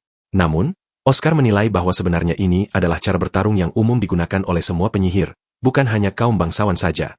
Ketika Oscar sedang asyik mengamati jalannya pertarungan, Levan Aldrich dan timnya mulai merasa kewalahan oleh jumlah monster buas yang terus berdatangan. Salah satu dari monster buas tersebut bahkan berhasil lolos dari lini pertahanan mereka dan meluncur deras ke arah Lily. Monster itu berhasil melewati posisi Levan Aldrich dan langsung mengincar nyawa Lily, tetapi untungnya, Oscar langsung bertindak di waktu yang tepat. Dia menggunakan mantra pedang api dan hanya dengan satu ayunan serangan tunggal, dia berhasil menebas monster buas tersebut hingga tewas, menyelamatkan nyawa Lily. Setelah pertarungan mereda, Lily mengucapkan terima kasih kepada Oscar karena telah menyelamatkannya, dan di saat yang sama, mereka menyadari bahwa Levan Aldrich beserta timnya juga telah selesai menangani sisa-sisa monster buas tersebut. Anggota tim yang lain tampak benar-benar kelelahan dan terkuras habis kekuatannya, kecuali Levan Aldrich, yang sedari tadi hanya menangani sihir pertahanan yang sangat remeh. Larut malam harinya, kelompok tersebut memutuskan untuk mendirikan tenda dan berkemah di dalam hutan. Levan Aldrich terus-menerus mengejek Oscar karena statusnya yang merupakan seorang rakyat biasa dan menyebutkan bahwa Oscar sangat beruntung karena telah mendapatkan kesempatan berharga untuk melihat bagaimana kaum bangsawan bertarung. Oscar hanya meladeni ucapannya dan bahkan memuji kerja sama mereka dalam menggunakan sihir pertahanan kombinasi. Mendengar pujian yang terdengar biasa saja itu, Levan Aldrich merasa kecewa dengan reaksi monoton Oscar terhadap apa yang dia sebut sebagai kehebatan luar biasa kaum bangsawan. Tanpa diketahui oleh Levan Aldrich, sihir kombinasi seperti itu bukanlah jenis kekuatan yang diinginkan oleh Oscar. Apa yang dia inginkan adalah menjadi sebuah pusat kekuatan besar yang berdiri sendiri dan menguasai sihir individu, jenis kekuatan yang jauh lebih dahsyat daripada penyihir yang telah menghabisinya di kehidupan lampau. Oscar juga menginginkan kekuatan besar yang mampu menembus pertahanan para penyihir terkuat sekalipun, termasuk sang kepala sekolah, Balsamus. Dia merasa khawatir bahwa kecepatan latihan mereka saat ini terlalu lambat dan stabil untuk bisa memberikan hasil luar biasa seperti yang dia targetkan. Tidak lama kemudian, Lily menyela lamunan Oscar untuk menawarkan secangkir kopi hangat kepadanya. Dia ingin berterima kasih secara resmi karena Oscar telah menyelamatkan nyawanya, meskipun sebenarnya dia yang seharusnya bertugas untuk melindungi pemuda itu. Oscar menyuruhnya untuk tidak perlu memikirkan hal tersebut, dan mulai bertanya kepadanya mengenai karakteristik sihir yang mereka gunakan selama pertempuran tadi. Dia ingin tahu mengapa beberapa mantra sihir bisa menghasilkan daya rusak yang sangat kuat sementara mantra lainnya justru sama sekali tidak memiliki tenaga. Levan Aldrich tidak sengaja menguping pertanyaan tersebut dan dengan cepat ikut menyela, menjelaskan bahwa sihir yang dilepaskan lebih dekat dengan penggunanya akan memiliki kekuatan yang jauh lebih dahsyat. Lily langsung berteriak menyuruh pria itu untuk mundur karena pertanyaan tersebut ditujukan khusus untuk dirinya. Levan Aldrich pun mundur, tetapi tidak lupa untuk melontarkan hinaan rakyat jelata yang biasa dia ucapkan kepada Oscar. Lily kemudian melanjutkan untuk menjelaskan teori sihir tersebut dengan benar kepada Oscar. Dia menjelaskan bahwa begitu sebuah sihir terlepas dari tubuh seorang pengguna, sihir tersebut akan perlahan kembali ke alam sebagaimana. Oscar menyadari bahwa inilah alasan mengapa mantra sihir yang telah dirapalkan akan menghilang begitu saja di udara setelah mencapai jarak tertentu. Seperti biasanya, otaknya yang cerdas langsung mulai mengalkulasikan sebuah teori sihir yang baru. Karena rumus sihir hanya akan aktif ketika jumlah mana yang tepat dimasukkan ke dalamnya, Oscar bertanya-tanya apakah efektivitas dari sebuah mantra sihir sebenarnya bisa ditingkatkan lagi. Tepat pada saat itu, jalur pemikirannya terganggu ketika Lily mengeluh bahwa dia mungkin telah membuat kopinya sedikit terlalu pekat dan kental. Oscar kemudian menatap ke dalam cangkir kopinya sendiri dan dari perkataan wanita itu, sebuah ide cemerlang tiba-tiba melintas di kepalanya. Lily mencoba memanggil dan menarik perhatiannya kembali, tetapi pikiran Oscar sudah mengembara jauh pada teori sihir barunya tentang bagaimana cara memadatkan kapasitas dan meningkatkan efektivitas dari sebuah mantra sihir. Dia kemudian akhirnya menyadari bahwa teori baru ini memiliki prinsip yang sangat mirip dengan cara penggunaan kunci pedang. Di suatu tempat di dalam hutan, Profesor Ion sedang mengawasi pergerakan Oscar dan timnya melalui sebuah lingkaran sihir pengintai. Ternyata, seluruh situasi buruk yang menimpa mereka adalah hasil dari perbuatannya, dan dia merasa sedikit terkesan karena Levan Aldrich mampu menangani situasi tersebut dengan baik. Tampaknya, keluarga Levan Aldrich, yaitu keluarga Aldrich, terkenal sebagai faksi yang paling sulit untuk dihadapi. Karena kehadiran Levan Aldrich dianggap sebagai sebuah hambatan, Profesor Ion memutuskan untuk menaikkan tingkat permainan demi menyingkirkan pemuda itu agar tidak merusak rencana besar yang telah dia siapkan. Kembali ke tempat perkemahan utama, Profesor Root sedang mengawasi sisa siswa lainnya saat mereka berkemah untuk melewati malam. Para siswa tampak berkerumun bersama sembari menggigil kedinginan sementara Profesor Root berdiri berjaga di depan. Setelah mengamati mereka sepanjang hari, dia merasa terkesan karena tidak banyak dari mereka yang memutuskan untuk mundur dari pelatihan ini. Hal ini memperkuat analisis awal dirinya bahwa angkatan siswa baru pada tahun ini memang dipenuhi oleh orang-orang berbakat. Beberapa saat kemudian, Isabelle tiba di lokasi untuk bergantian giliran jaga dengannya, dan Profesor Root merasa senang karena akhirnya bisa beristirahat. Sementara itu, kegaduhan dan bisik-bisik langsung meletus di antara para siswa ketika mereka melihat kedatangan Isabelle yang terkenal. Isabelle kemudian memeriksa kondisi siswa-siswa lainnya menggunakan sebuah lingkaran sihir pemantau dan merasa terkesan dengan performa mereka. Seperti biasanya, Isabelle sebenarnya sangat tidak suka mengasuh orang-orang yang tidak kompeten, tetapi kelompok kelas 1 tahun ini bekerja jauh lebih baik daripada yang dia harapkan, terutama Zazen Gilosis, yang mampu melewati seluruh pelatihan ini dengan sangat mudah. Ada juga seorang gadis berambut perak dari kelas yang sama yang tidak pernah mengalihkan pandangannya dari buku sihir miliknya. Namun, tepat pada saat itulah, Isabelle menyadari bahwa Oscar beserta kelompoknya sama sekali tidak terlihat dimanapun dalam pantauan lingkaran sihir tersebut. Ruth menjelaskan kepada Isabelle bahwa sistem siaran mereka sedang mengalami gangguan, sehingga ia tidak memiliki pembaruan informasi mengenai keberadaan kelompok Oscar. Ruth kemudian menyarankan Isabelle untuk menanyakan detail lebih lanjut kepada Profesor Ion. Namun, saat Ruth mengedarkan pandangan ke sekeliling, ia tidak dapat menemukan Profesor Ion dimanapun.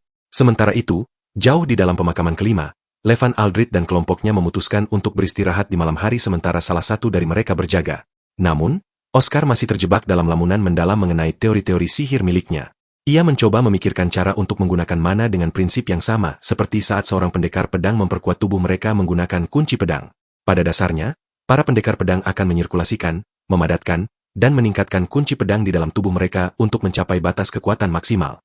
Sebelum Oscar sempat menyempurnakan teori barunya tersebut, perasaan bahaya yang mendadak menyerang indranya. Tiba-tiba, dua orang yang bertugas berjaga berlari keluar dari balik semak-semak, berteriak menyuruh semua orang untuk segera melarikan diri. Sayangnya, Levan Aldrich tidak menanggapi peringatan mereka dengan serius. Karena menganggap mereka hanya melarikan diri dari sekumpulan monster buas kecil lainnya, ia kembali bersiap untuk bertarung dengan gaya bangsawan yang angkuh. Namun, semburan api yang mendadak muncul dari atas kepala mereka membuat semua orang benar-benar terkejut. Levan Aldrich mulai mempertanyakan eksistensinya sendiri, sementara Lily menyadari bahwa itu adalah pusaran api yang sangat dahsyat. Setelah hening sejenak dalam ketegangan yang mencekam, seekor naga raksasa muncul dari balik hutan. Tepat pada momen itulah, Levan Aldrich dan kelompoknya menyadari bahwa mereka mungkin telah terjerumus ke dalam situasi yang jauh lebih buruk dari yang mereka bayangkan. Levan Aldrich bertanya-tanya mengapa seekor naga bisa muncul di area yang seharusnya hanya digunakan untuk pelatihan siswa tingkat junior. Hal ini dikarenakan menaklukkan seekor naga adalah tugas yang hanya boleh dilakukan oleh mereka yang berada di peringkat Santo Sihir. Oscar akhirnya menyimpulkan bahwa seseorang memang sengaja menargetkan mereka. Salah satu anggota kelompok meminta Levan Aldrich untuk menggunakan kertas sihir guna memanggil bantuan. Namun ia harus mengingatkan mereka bahwa ia telah merobek kertas tersebut sejak lama, sehingga tidak ada pilihan lain yang tersedia. Oscar kemudian menyarankan agar mereka melawan naga tersebut. Lily terpaku mendengar hal ini dan tidak percaya dengan usulan yang terdengar konyol tersebut. Namun, Oscar meyakinkannya bahwa itu adalah satu-satunya cara bagi mereka untuk bertahan hidup. Mendengar hal itu, rekan-rekan yang lain merasa lega, terutama karena mereka mengandalkan Levan Aldrich, bangsawan yang mereka anggap tak terkalahkan. Dengan sihir pertahanan miliknya, mereka berharap dapat bertahan sampai para profesor menyadari situasi mereka dan datang memberikan bantuan. Setelah keheningan yang canggung, Levan Aldrich tiba-tiba menghantamkan tongkat sihirnya ke tanah. Ia merapalkan sihir cangkang pelindung roh bumi, menciptakan kepompong tanah untuk dirinya sendiri. Hal ini membuat semua orang terpaku, terutama para pengikutnya yang selama ini menggantungkan nasib pada perlindungannya. Levan Aldrich mencaci mereka sebagai orang bodoh, mengingatkan bahwa perisai pertahanan miliknya yang lemah tidak akan pernah bisa menahan serangan seekor naga. Ia kemudian memberitahu mereka bahwa ia berencana untuk bertahan hidup sendirian. Pada titik ini, para pemuda yang tadinya mengandalkan perlindungannya mulai panik.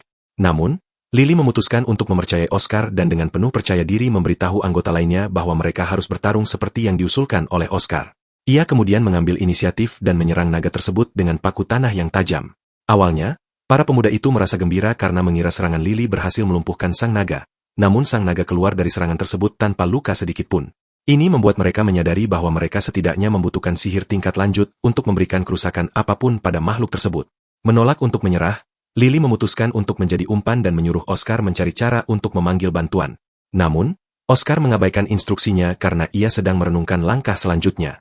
Di saat yang sama, salah satu pemuda merapalkan beberapa mantra sihir sambil gemetaran hebat seperti air mancur. Pemuda lainnya sudah benar-benar menyerah dan hanya menunggu kematian datang. Tepat ketika naga tersebut mulai menyiapkan pusaran api lainnya di dalam mulutnya, Oscar akhirnya melangkah maju. Lily diam-diam memperhatikannya, bertanya-tanya apa yang akan dilakukan pemuda itu. Oscar menyadari bahwa naga tersebut sedang mengumpulkan mana dari udara dan menggunakannya sebagai sumber energi untuk memperkuat semburan apinya. Meskipun pemandangan di depannya sangat mengerikan, Oscar tetap tenang dan menantikan momen untuk menguji kekuatannya melawan kekuatan seekor naga. Sejak zaman dahulu, naga telah dianggap sebagai agen bencana karena mampu menyerap mana tak terbatas dari alam untuk memperkuat napas api mereka yang menghancurkan. Namun, dari fenomena tersebut, Oscar telah merancang salah satu teori sihirnya yang brilian. Ia bertanya-tanya apa yang akan terjadi jika ia memadatkan dan memurnikan mana alami tersebut dengan cara yang sama. Saat naga tersebut melepaskan semburan apinya, kelompok Oscar bersiap untuk menemui ajal mereka. Di saat yang sama, Levan Aldrich gemetar di dalam kepompong tanahnya, berharap menjadi satu-satunya orang yang selamat. Lily khawatir akan keselamatan Oscar, namun pemuda itu tetap tenang menghadapi bahaya. Saat api sang naga melesat lurus ke arahnya, Oscar merapalkan mantra peluru api yang sangat kuat untuk melawannya. Untungnya, mantra sihirnya berhasil menghalau api naga dan sekaligus mengenai kepala sang naga dengan telak, mengakhiri teror makhluk tersebut. Kejadian ini membuat Lily terperangah hingga terduduk lemas di tanah, menatap Oscar dengan rasa tidak percaya. Di tempat lain, Profesor Ion menyaksikan seluruh pertempuran tersebut melalui cermin sihir miliknya. Ia tidak percaya bahwa Oscar, seorang siswa tahun pertama, mampu mengalahkan seekor naga dalam satu serangan telak. Sebelum ia sempat mencari tahu jenis kekuatan apa yang dimiliki Oscar, Profesor Ion merasakan bahwa seseorang mungkin telah menyadari perbuatannya. Maka, ia memutuskan untuk menyudahi aksinya, namun tidak sebelum bersumpah untuk melenyapkan Oscar di lain waktu. Ia meyakini bahwa hanya mereka yang berdarah bangsawan yang diizinkan untuk memiliki kekuatan sebesar itu, sedangkan Oscar hanyalah seorang rakyat jelata yang lemah. Sementara itu, Oscar merasa puas karena teori sihirnya terbukti berhasil. Ia telah menerapkan prinsip pemurnian kunci pedang yang sama dalam menggunakan mana, dan hasilnya sempurna. Ia sadar bahwa ide ini hanya mungkin dilakukan berkat identitasnya sebagai mantan pendekar pedang. Beberapa saat kemudian, dua pemuda memeriksa sang naga untuk memastikan makhluk itu benar-benar telah mati. Mereka masih sulit mempercayai bahwa mereka bisa selamat dari ujian seberat itu. Levan Aldrich, yang akhirnya membuka kepompong tanahnya, juga terpaku karena mengetahui seorang rakyat jelata berhasil mengalahkan seekor naga. Ia tidak percaya bahwa seorang bangsawan seperti dirinya justru dilindungi oleh seorang rakyat jelata. Lily juga masih dalam keadaan syok karena berusaha mencerna apa yang baru saja disaksikannya. Tiba-tiba, Oscar terhuyung-huyung jatuh ke tanah, dan Lily segera bergegas ke sisinya untuk memeriksa kondisinya. Oscar meyakinkan wanita itu bahwa ia hanya merasa sedikit lelah karena telah memaksakan dirinya terlalu keras. Mantra yang ia lepaskan terlalu kuat hingga menguras seluruh tenaganya. Ia merasa seolah-olah sekujur tubuhnya terbakar, seakan-akan akan meledak kapan saja. Beberapa saat kemudian, kelompok tersebut kembali ketakutan saat mendengar suara gemerisik dari arah hutan. Lily bertanya-tanya apakah ada monster kuat lainnya yang menemukan mereka, namun ternyata itu adalah Isabelle bersama golem raksasanya. Rupanya, Isabelle menemukan jejak lingkaran sihir teleportasi dan memutuskan untuk mengikutinya. Isabelle kemudian bertanya apakah mereka baik-baik saja, namun kelompok tersebut masih terlalu terguncang untuk menjawab. Oscar sempat memanggil Isabelle sebelum akhirnya jatuh pingsan. Semua orang bergegas mendekatinya, sementara Isabelle memperhatikan bangkai naga yang tergeletak di sana. Isabelle seketika menyadari bahwa murid bintangnya itu pasti telah melakukan sesuatu yang luar biasa lagi. Ia memutuskan untuk menginterogasi para siswa tersebut demi mendapatkan cerita lengkapnya segera setelah mereka kembali ke akademi. Sementara kelompoknya mengkhawatirkan kondisi Oscar, Levan Aldrich justru merasa cemas akan dipermalukan saat mereka kembali nanti. Saat matahari mulai terbenam di ufuk, kelompok tersebut bersiap untuk kembali ke akademi. Setelah masa pemulihannya, Oscar menemui kepala sekolah, Balsamus, untuk menceritakan petualangan yang mereka alami. Balsamus tidak menyangka Oscar sampai diserang di dalam area akademi. Ia menyadari bahwa institusi pendidikan tersebut telah disusupi oleh para penyihir kegelapan yang mengincar kaum rakyat jelata. Ia kemudian memuji Oscar karena berhasil selamat dari serangan tersebut. Oscar menjelaskan bahwa ia berhasil bertahan hidup karena ia telah memutuskan untuk menjadi lebih kuat. Dengan antusias, ia memberitahu Balsamus bahwa ia telah memahami langkah pertama untuk memperkuat diri. Namun, Balsamus justru menyarankan Oscar untuk segera meninggalkan akademi. Ia menjelaskan bahwa sekolah tersebut sudah tidak aman lagi karena para ekstremis gila telah menyusup ke dalamnya. Balsamus menasihatinya untuk menjalani kehidupan yang tenang di luar akademi tanpa menggunakan sihir. Ia menekankan bahwa hanya itulah satu-satunya cara bagi Oscar untuk tetap hidup. Mendengar hal ini, Oscar merenungkan kehidupan masa lalunya dan betapa tidak bahagianya ia meskipun telah mencapai banyak hal. Balsamus kemudian memberitahu bahwa banyak orang hidup bahagia tanpa sihir. Ia juga mengatakan kepada Oscar bahwa ia masih bisa menemukan kebahagiaan meskipun tanpa sihir dan menasihatinya agar tidak menyia-nyiakan hidupnya di usia yang masih sangat muda. Sembari mendengarkan nasihat Balsamus, Oscar teringat betapa bahagianya ia berlatih sihir di kehidupan ini bersama Isabelle. Karena tidak rela melepaskan semua itu, ia dengan penuh percaya diri menolak nasihat kepala sekolah. Oscar dengan tegas menolak untuk berhenti setelah bersusah payah mencapai titik ini. Balsamus tertegun dengan penolakannya tersebut. Namun, karena melihat Oscar tidak berencana mengubah pikirannya, Oscar berterima kasih kepada Balsamus atas kepeduliannya. Karena orang yang mengincarnya berada di dalam akademi, Oscar memberitahu Balsamus bahwa ia memiliki ide untuk memancing mereka keluar. Hal ini memicu ketertarikan Balsamus, dan ia meminta Oscar menjelaskan rencananya. Oscar dengan berani menyatakan bahwa ia hanya akan menjadi umpan dan menarik mereka keluar dari persembunyian. Balsamus terkejut mendengar ini dan bertanya apakah Oscar tidak takut mati. Oscar dengan berani menjawab bahwa ia tidak berencana menemui ajalnya dalam waktu dekat. Responsnya membuat Balsamus tertawa terbahak-bahak seolah Oscar baru saja melontarkan lelucon yang sangat lucu. Oscar terkejut dan bertanya-tanya apa yang ia katakan sampai membuat pria tua itu tertawa. Melihat ekspresi bingung di wajah Oscar, Balsamus segera meminta maaf. Karena Oscar bertekad untuk melawan balik, Balsamus memutuskan untuk mendukungnya. Keduanya kemudian berjabat tangan untuk menyegel kemitraan baru mereka. Setelah itu, Balsamus menyuruh Oscar untuk mendapatkan tongkat sihir yang baru. Oscar merasa bingung, tetapi saat memeriksa tongkatnya, ia menyadari bahwa benda itu telah rusak parah. Kemudian, Oscar menemui Isabelle, dan wanita itu memberikannya sebuah tongkat sementara. Karena Oscar berencana mendapatkan yang baru, Isabelle memberikan tongkat pemula lainnya. Oscar bertanya kepadanya apakah tongkat sihir sangat diperlukan bagi para penyihir. Isabelle menjelaskan bahwa menulis sihir hanya dengan jari tangan sangatlah sulit.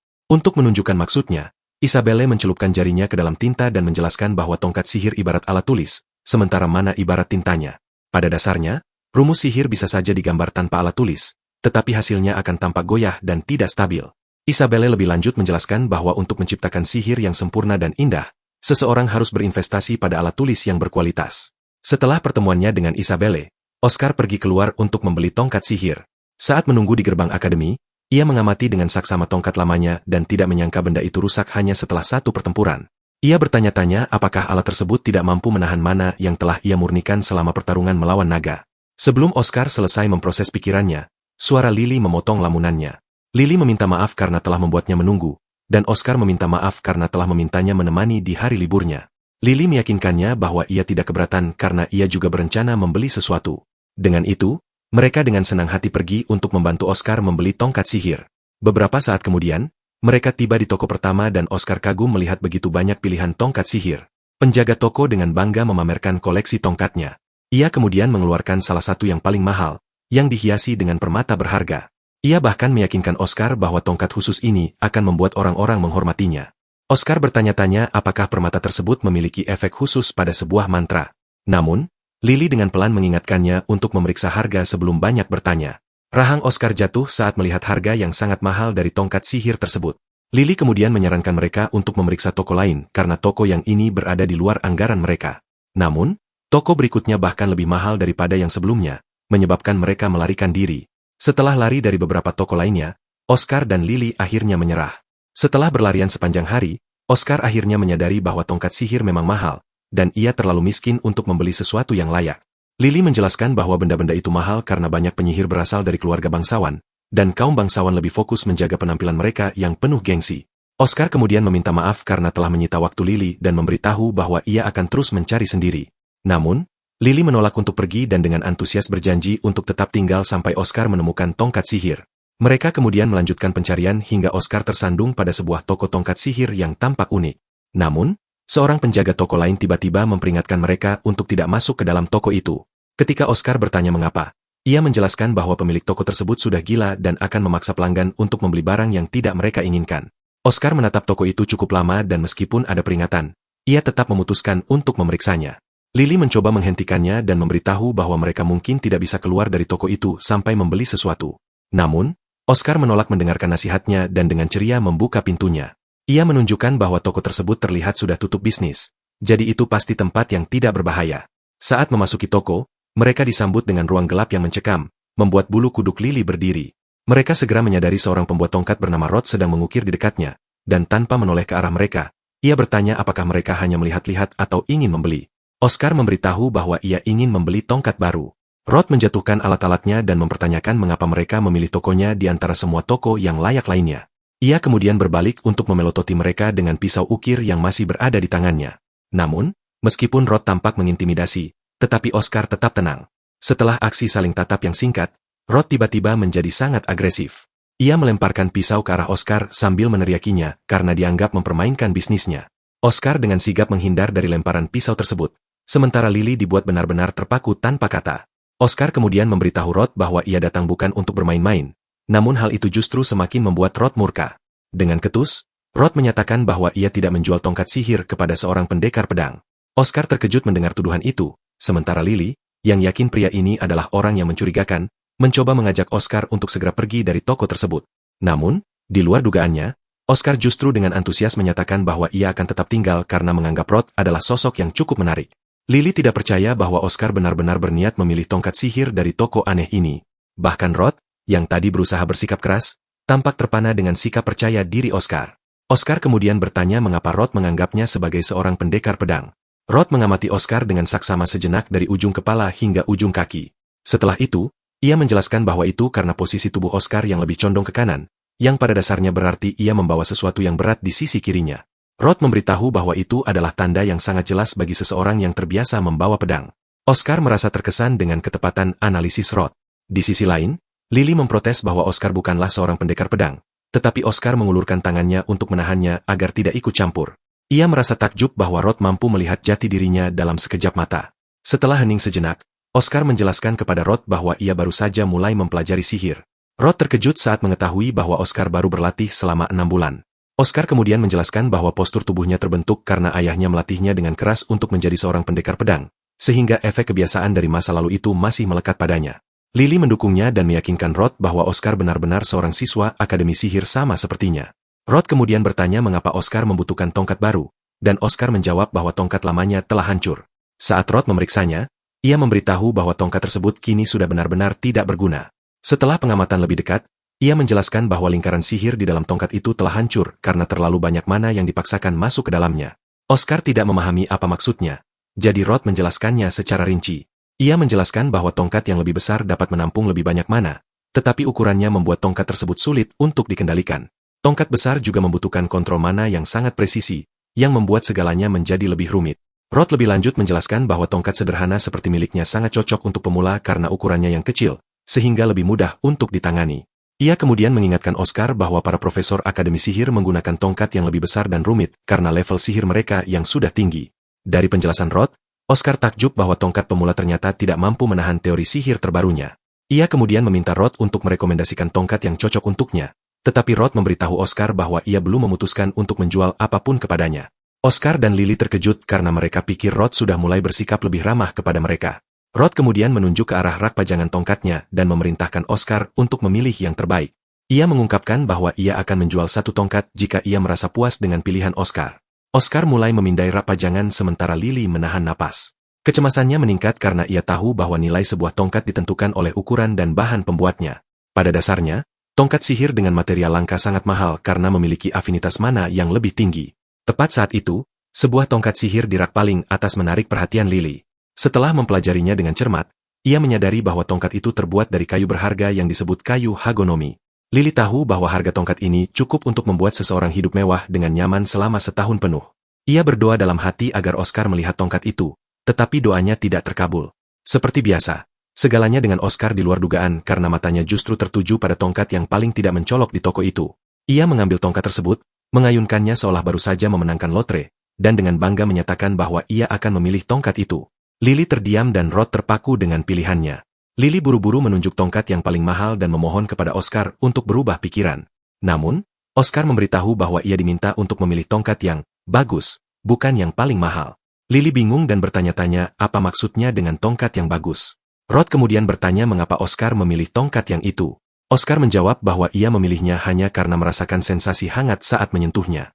Rod mengatakan bahwa itu hanyalah tongkat tua yang sudah rusak, tetapi Oscar menunjukkan bahwa tongkat itu masih dalam kondisi utuh meskipun sudah tua. Ia menjelaskan bahwa hal yang paling menakutkan di medan perang adalah senjata yang hancur di tengah pertempuran. Oscar menunjukkan bahwa fungsi tongkat itu tidak terganggu meskipun bagian luarnya terlihat babak belur. Ia menambahkan bahwa tongkat tersebut tampak dibuat dengan mempertimbangkan kebutuhan penggunanya. Rod terkesan dengan kata-kata Oscar dan diam-diam melangkah pergi, meninggalkan mereka dalam kebingungan. Sebelum Rod pergi, Oscar bertanya apakah ia berniat menjual tongkat itu, namun Rod mengatakan bahwa tongkat itu tidak untuk dijual. Ia menjelaskan bahwa ia membuatnya untuk putranya sendiri sejak lama. Oscar dan Lily terkejut dengan pengakuan tersebut, dan Lily bertanya-tanya mengapa tongkat itu tetap dipajang jika tidak untuk dijual. Rod mengungkapkan bahwa itu karena pemiliknya meninggal sebelum tongkatnya rusak. Namun, ia menolak untuk memberikan detail lebih lanjut tentang kematian putranya. Ia hanya memberitahu Oscar bahwa tongkat itu sudah terlalu tua dan tidak bisa dianggap sebagai tongkat yang bagus lagi. Ia kemudian diam-diam kembali ke meja kerjanya sementara Lily memutuskan bahwa sudah saatnya mereka pergi. Ia berjanji untuk tetap bersama Oscar sampai ia menemukan tempat untuk membeli tongkat yang bagus. Oscar merasa sedikit kecewa karena Rod tidak menjual tongkat itu kepadanya, karena interaksi mereka cukup menarik. Namun, tepat saat mereka berbalik untuk meninggalkan toko, Rod memanggil mereka kembali, membuat Oscar terkejut. Rod menyuruh Oscar menunggu sebentar sementara ia mengambilkan tongkat yang cocok untuknya. Lily dan Oscar sangat antusias saat mendengar ini karena semua usaha keras mereka akhirnya membuahkan hasil. Saat Rod pergi untuk mengambil tongkat tersebut, Lily menghela napas lega. Ia merasa sangat gugup sejak mereka masuk ke toko tersebut. Oscar meminta maaf karena telah merepotkannya dan bertanya, apakah Lily penasaran dengan jenis tongkat yang akan diberikan Rod kepadanya.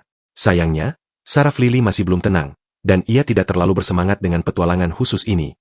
Namun, ia bisa melihat bahwa Oscar jelas menikmati seluruh kejadian ini. Tiba-tiba, Profesor Ion tiba di toko tersebut dan tertegun melihat mereka ada di sana. Oscar dan Lily juga terkejut melihat kehadirannya, dan Profesor Ion mempertanyakan mengapa mereka berada di tempat itu.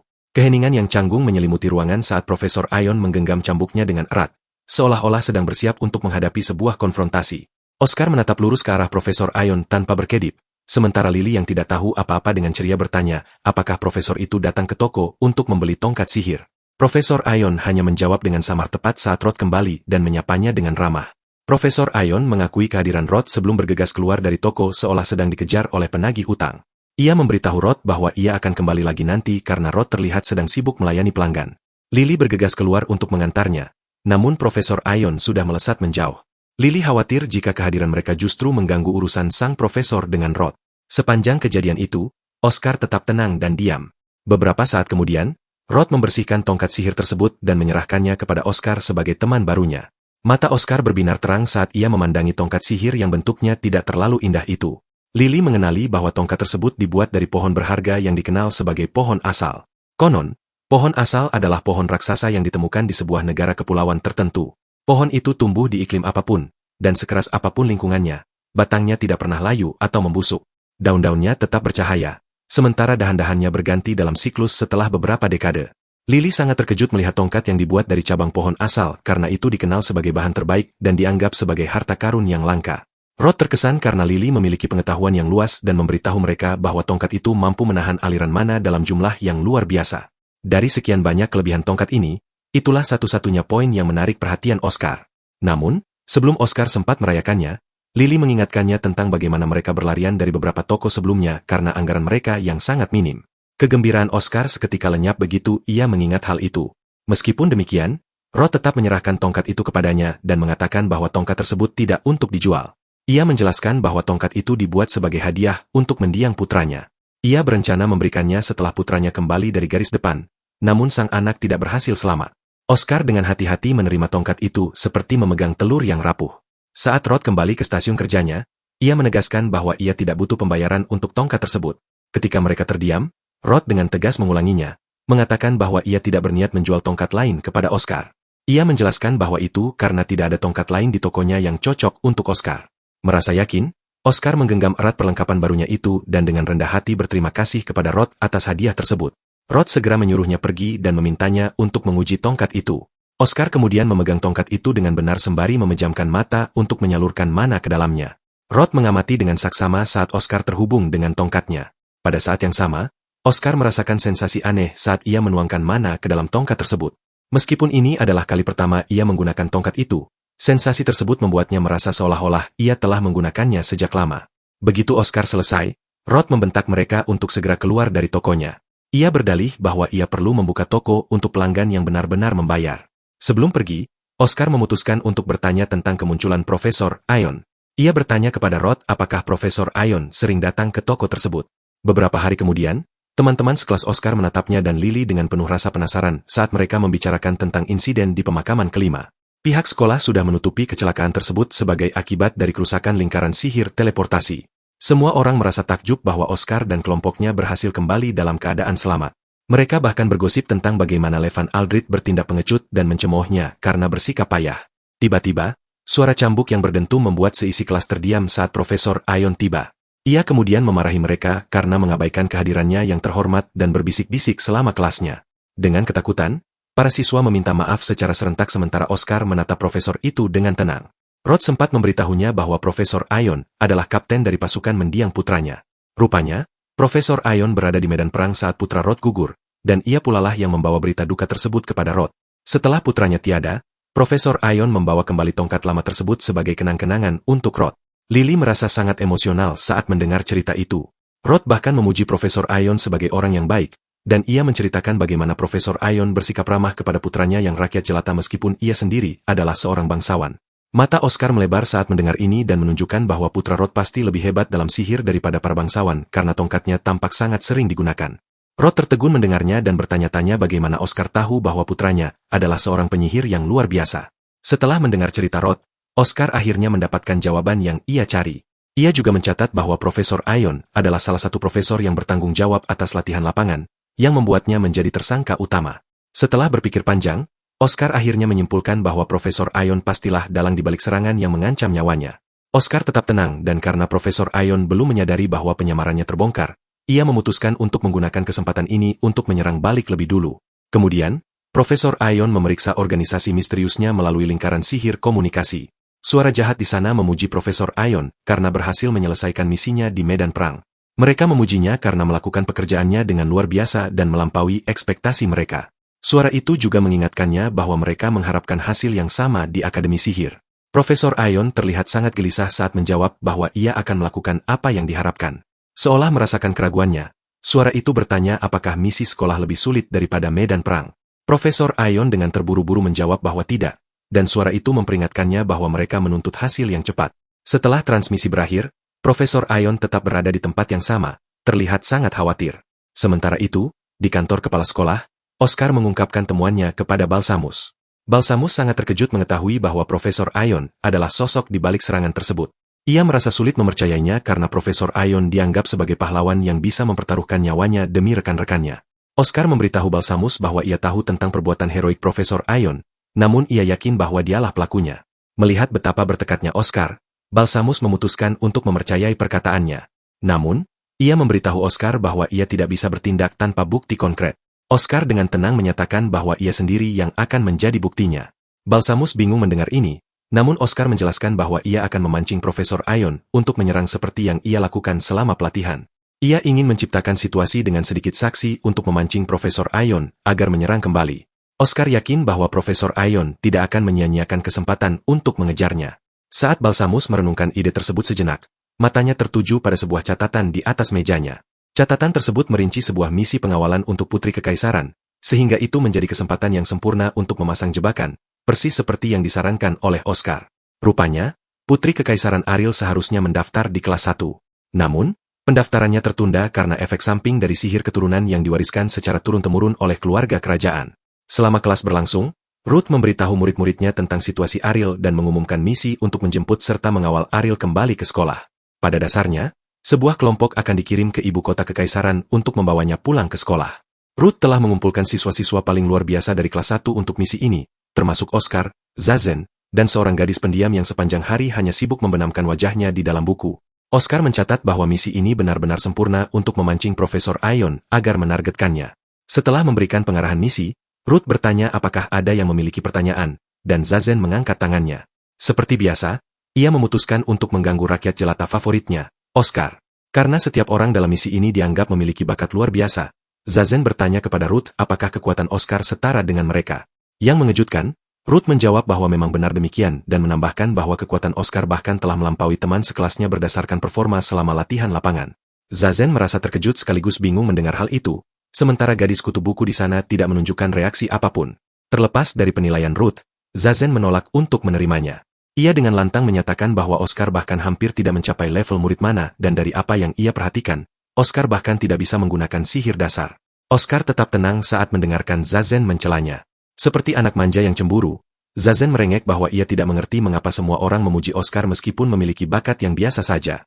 Ia telah menyaksikan sendiri bagaimana Isabelle dan kepala sekolah Balsamus memuji Oscar, dan kini Ruth pun bergabung dengan mereka. Zazen menolak untuk menerima kenyataan ini, terutama mengingat nilai latihan lapangan baru-baru ini di mana Oscar melampaui semua orang.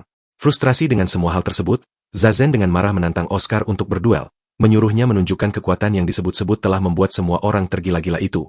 Oscar terkejut dengan tantangan tersebut karena ia hanya berusaha untuk tidak mencari masalah. Ruth merasa frustrasi karena misi pengawalan sang putri ini bisa hancur jika timnya bertindak seperti anak-anak bangsawan yang merasa paling berhak. Untuk memastikan tidak ada yang mengganggu semangat tim, Ruth menyetujui duel tersebut dan mengumumkan bahwa siapapun yang kalah akan dikeluarkan dari misi pengawalan. Tanpa ragu, Zazen menerima duel tersebut, sementara Oscar hanya berdiri di latar belakang seolah menjadi karakter pendukung. Sebelum ia sempat memahami apa yang terjadi, Oscar mendapati dirinya berada di arena pertempuran dalam sebuah pertandingan yang bahkan tidak ia setujui. Saat menatap tongkat sihirnya, Oscar bertanya-tanya bagaimana situasi bisa sampai ke titik ini. Sambil masih mempertanyakan keberadaannya, Zazen dengan penuh semangat bersiap memamerkan keunggulannya sebagai seorang bangsawan. Saat ia mengangkat tongkatnya, Zazen merapalkan mantra, memanggil bongkahan es raksasa di atas Oscar. Ia kemudian berteriak menyuruh Oscar untuk bersiap menghadapi amarahnya. Pada saat yang sama, Oscar membulatkan tekad untuk menghadapi pertarungan ini secara langsung, sadar bahwa ia memiliki masalah yang jauh lebih besar untuk diurus.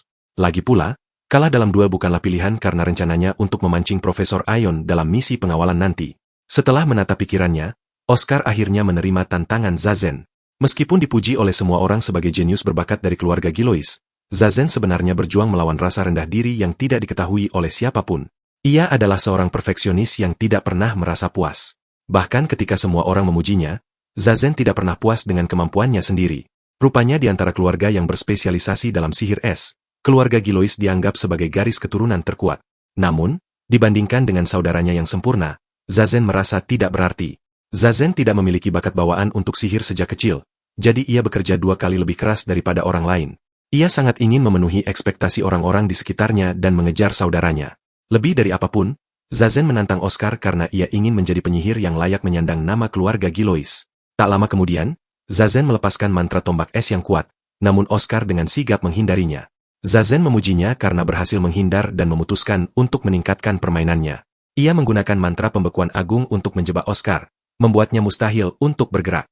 Tangan dan tongkat Oscar membeku, namun Oscar berhasil merapalkan mantra api, melepaskan dirinya dari sihir es Zazen. Zazen terpaku karena Oscar berhasil mematahkan sihirnya dalam waktu sesingkat itu. Keduanya kemudian saling tatap saat menunggu lawan melakukan langkah berikutnya. Sementara itu, Ruth mengamati pertandingan dari kejauhan sementara si gadis kutu buku duduk di sudut, tidak tertarik dengan pamer maskulinitas yang berlebihan itu. Saat pertarungan berlanjut, Ruth terkesan karena Oscar berhasil menembus es Zazen dengan menyelimuti dirinya dalam api. Ia mencatat bahwa gerakan Oscar tampak seperti seseorang yang terbiasa dengan pertempuran. Namun, setelah pengamatannya, ia percaya bahwa kapasitas mana milik Zazen lebih besar daripada Oscar. Oleh karena itu, Oscar kewalahan oleh kekuatan besar Zazen hanyalah masalah waktu. Persis seperti prediksinya, Oscar segera dikepung oleh tombak es Zazen. Yakin bahwa kemenangan sudah ada di tangannya, Zazen dengan sombong memuji Oscar karena memiliki bakat luar biasa bagi seorang rakyat jelata. Namun, ia tetap percaya bahwa itu tidak ada bandingannya dengan pengalaman dan latihan bertahun-tahun miliknya. Zazen kemudian merapalkan mantra tombak es lainnya yang lebih kuat saat ia bersiap untuk menghabisi Oscar demi membuktikan keunggulannya. Tiba-tiba, sebuah kejadian aneh terjadi yang membuat si gadis kutu buku, yang bahkan tidak pernah mendongak, mengangkat kepalanya dari buku berharganya. Ruth menatap dengan terkejut saat Oscar bangkit dari tanah, diselimuti oleh aura mana. Oscar kemudian meminta maaf karena membuat Zazen menunggu seolah-olah ia sedang melakukan pemanasan sepanjang waktu. Ia menjelaskan bahwa ia memang sengaja meluangkan waktu untuk bersiap, dan hal ini membuat Zazen bingung. Oscar dengan percaya diri memberitahu Zazen bahwa ia akan mulai menyerang, tetapi Zazen membalas bahwa sudah terlambat untuk pamer. Ia kemudian melepaskan serangan terakhirnya, penjara segel es yang kuat untuk menjebak Oscar. Hal ini mengejutkan Oscar karena ia bahkan tidak menyadari serangan itu datang. Oscar mencatat bahwa jurus itu pasti disembunyikan di dalam serangan tombak es Zazen sebelumnya. Namun, ia tetap tenang karena penyempurnaan mana miliknya sudah selesai, dan penjara es kecil milik Zazen kini hanyalah permainan anak-anak baginya. Ia yakin bahwa tongkat sihir barunya dapat menahan kekuatan yang sama dengan jurus yang mampu menumbangkan naga selama latihan lapangan sebelumnya. Saat Zazen mencoba menjebaknya di dalam penjara es, Oscar menggunakan mantra pedang api untuk menghancurkan penjara segel es tersebut sepenuhnya dengan satu serangan telak. Zazen terkejut karena jurus pamungkasnya berhasil dipatahkan. Ruth juga terlihat terpana, dan si gadis kutu buku pun tampak mulai memperhatikan pertarungan itu. Di sisi lain, Oscar merasa sangat gembira karena sihirnya berjalan sesuai dengan bayangannya. Aliran mana membuat tubuhnya terasa ringan, dan mantra-mantranya terwujud dengan sempurna tanpa ada celah atau penundaan sedikitpun. Oscar merasakan semua ini sangat mendebarkan. Sementara itu, Zazen sedang tidak menjalani hari yang baik karena mantra Oscar menembus pertahanannya. Ia tidak percaya seorang rakyat jelata dapat menghancurkan mantra pertahanannya dengan begitu mudah. Tepat saat ia hendak mengumpat seperti kebiasaannya, Oscar melangkah mendekatinya. Sambil memperhatikan Oscar yang semakin dekat, Zazen tidak bisa berhenti memikirkan kakak laki-lakinya. Dulu, yang diinginkan Zazen hanyalah menjadi seperti kakaknya. Namun, kakaknya selalu percaya bahwa Zazen melebih-lebihkan kemampuannya. Kakaknya tidak pernah menganggap dirinya luar biasa, bersikeras bahwa ada banyak sekali orang di dunia ini yang bisa membuatnya terlihat tidak berarti jika dibandingkan. Kini, saat ia menyaksikan Oscar berdiri di hadapannya, Zazen akhirnya memahami maksud perkataan kakaknya. Akhirnya, Oscar menutup jarak di antara mereka. Tepat saat ia mengangkat tongkatnya untuk menyerang, Ruth berseru agar duel tersebut diakhiri. Menyatakan bahwa pemenangnya sudah diputuskan, ia menghentikan pertandingan sementara Zazen menyerah dengan tenang, menatap tongkat sihir yang diarahkan tepat ke dadanya. Di tempat lain, Levan Aldrich sedang meluapkan amarahnya dengan mengamuk, mempertanyakan eksistensinya. Setelah latihan lapangan, tindakan pengecutnya tersebar ke seluruh sekolah dan semua orang membicarakan hal buruk di belakangnya. Levan Aldrich muak dengan tatapan memusuhi dari semua orang dan ia menyalahkan Oscar atas penghinaan yang diterimanya. Ketukan tiba-tiba di pintu menarik perhatiannya, dan Levan Aldrich membuka pintu dengan kasar sambil berteriak sekuat tenaga. Ia terkejut melihat Profesor Ion berdiri di sisi lain pintu tersebut. Keesokan harinya, saat Zazen melangkah masuk ke kelas, matanya bertemu dengan mata Oscar, dan mereka saling menatap cukup lama. Setelah duel mereka, Zazen memberitahu Oscar bahwa ia iri padanya. Ia tidak bisa menerima bahwa latihan bertahun-tahun yang ia jalani berubah menjadi debu karena bakat Oscar. Oscar sempat menawarkan tangan untuk membantunya berdiri, namun Zazen menepisnya. Ia kemudian dengan berani berjanji untuk melampaui Oscar, tidak peduli berapa lama waktu yang dibutuhkan. Meskipun Oscar menyambut tantangan tersebut, ia juga berencana untuk terus bergerak maju sampai apa yang disebut bakatnya tidak terjangkau oleh siapapun. Sekarang setelah posisinya dalam misi pengawalan aman, Oscar menantikan kesempatan untuk berurusan dengan Profesor Ion keesokan harinya. Kemudian saat kelas berlangsung, Ruth mengumumkan bahwa ia akan mengadakan sesi pengukuran mana lainnya.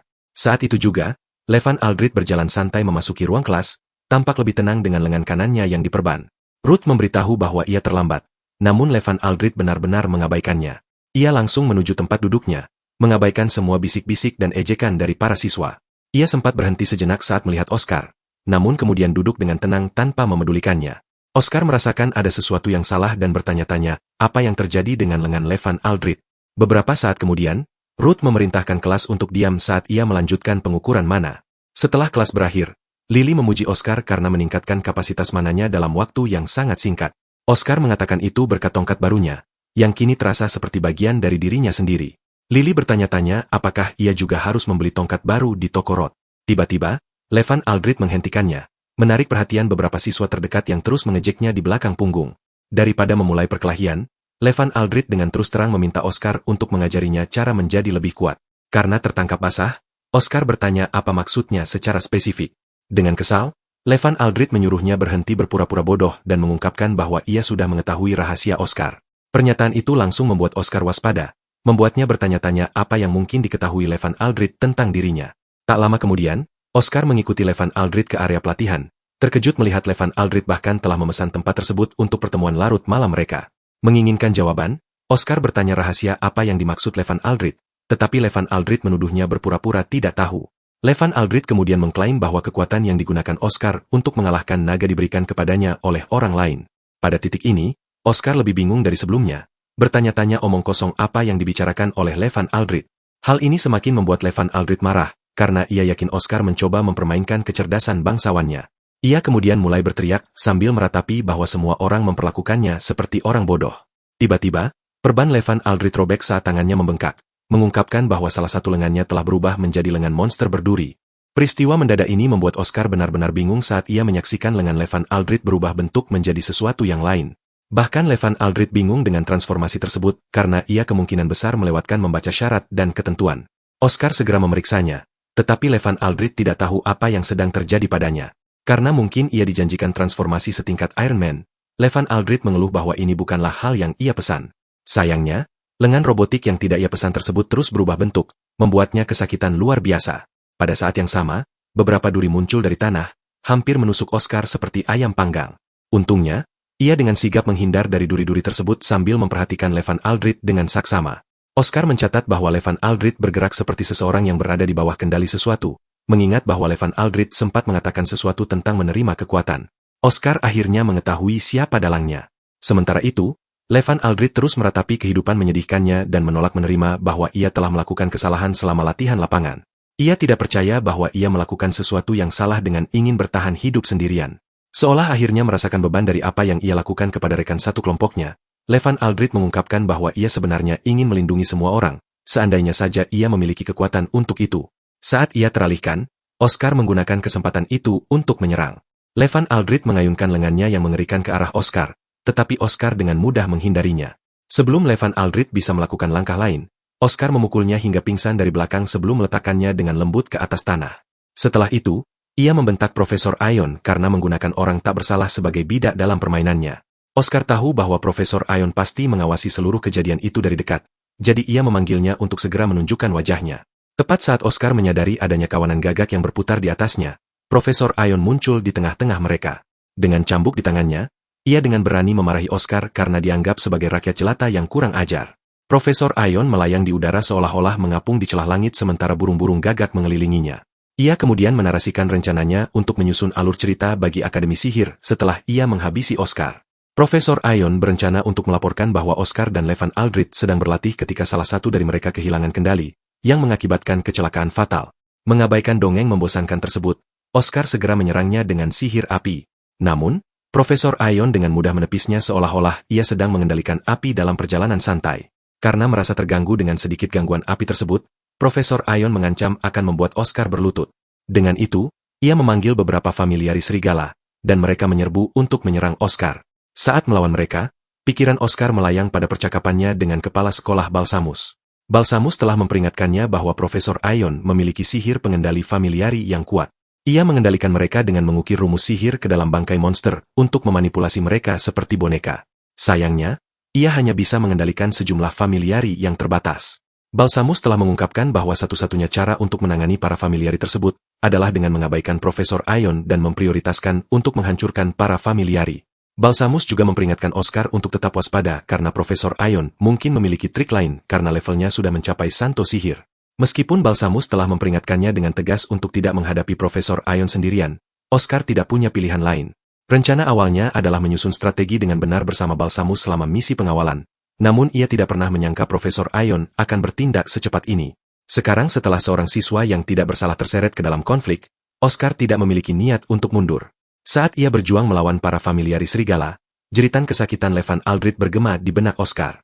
Didorong oleh memori itu, Oscar mengertakkan gigi dan melepaskan mantra api yang kuat, akhirnya memusnahkan para familiari serigala tersebut. Dari raut wajah Oscar, Profesor Ion dapat segera mengetahui bahwa ia sangat marah dan bertanya mengapa. Ia bertanya-tanya apakah Oscar berjuang sekeras ini demi Levan Aldrich. Oscar mengakui bahwa ia marah atas nama Levan Aldrich, namun Profesor Ion hanya tertawa sebagai tanggapan. Ia mengingatkan Oscar bahwa mereka berdua bahkan bukan teman karena mereka hanya bekerja sama sekali selama latihan lapangan. Namun bagi Oscar, alasan itu saja sudah cukup untuk merasa bertanggung jawab atas nyawa Levan Aldrich. Profesor Ion kemudian memberitahu bahwa Levan Aldrich tidak merasakan hal yang sama.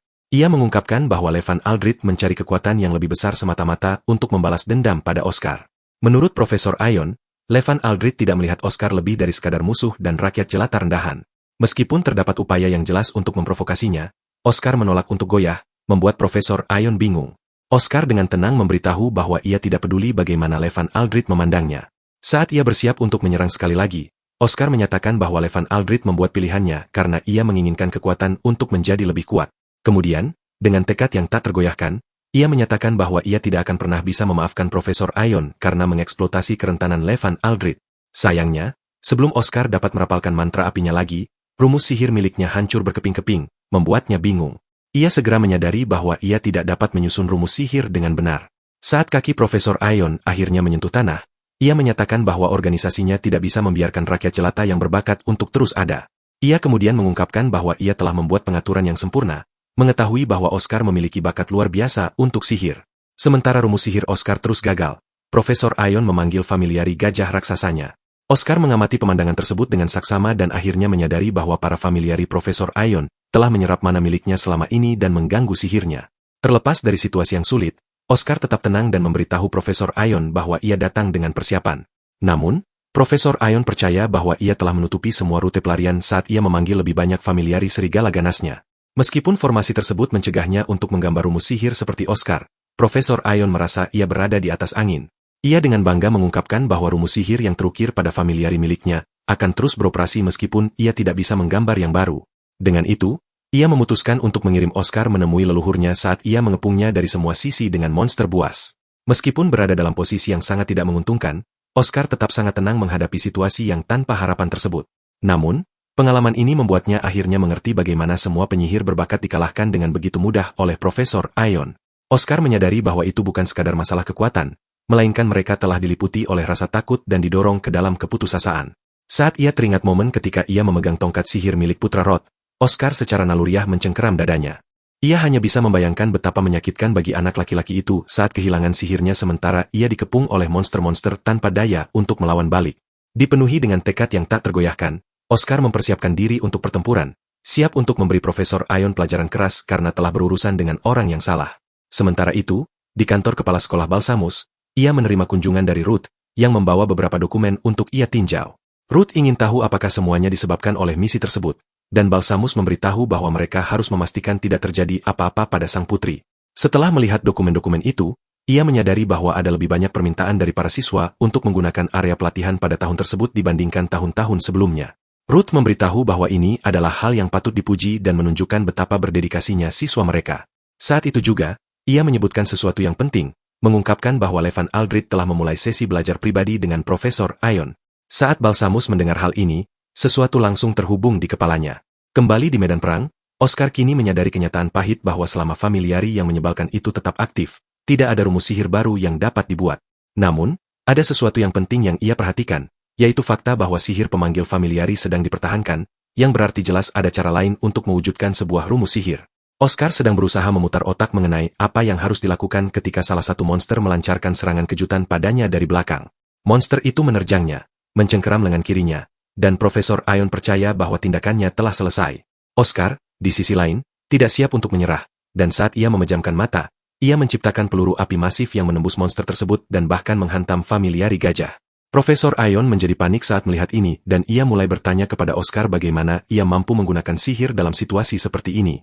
Oscar mengejutkan Profesor Ion dengan mengungkapkan bahwa ia dapat melihat rumus sihir di dalam tubuh familiari, yang berarti ia tetap bisa merapalkan sihir selama rumus sihir tersebut tidak terpapar langsung ke udara. Lengan kiri Oscar dibiarkan terluka hingga berdarah. Namun Profesor Ion lebih merasa cemas dengan fakta bahwa Oscar mengklaim mampu melihat rumus sihir yang tertanam di dalam tubuh makhluk tersebut. Profesor Ion kemudian bertanya kepada Oscar bagaimana ia melakukannya, karena Oscar tidak menggunakan tongkat sihirnya. Oscar memberitahu bahwa ia mampu mewujudkan sebuah rumus sihir bahkan tanpa bantuan tongkatnya.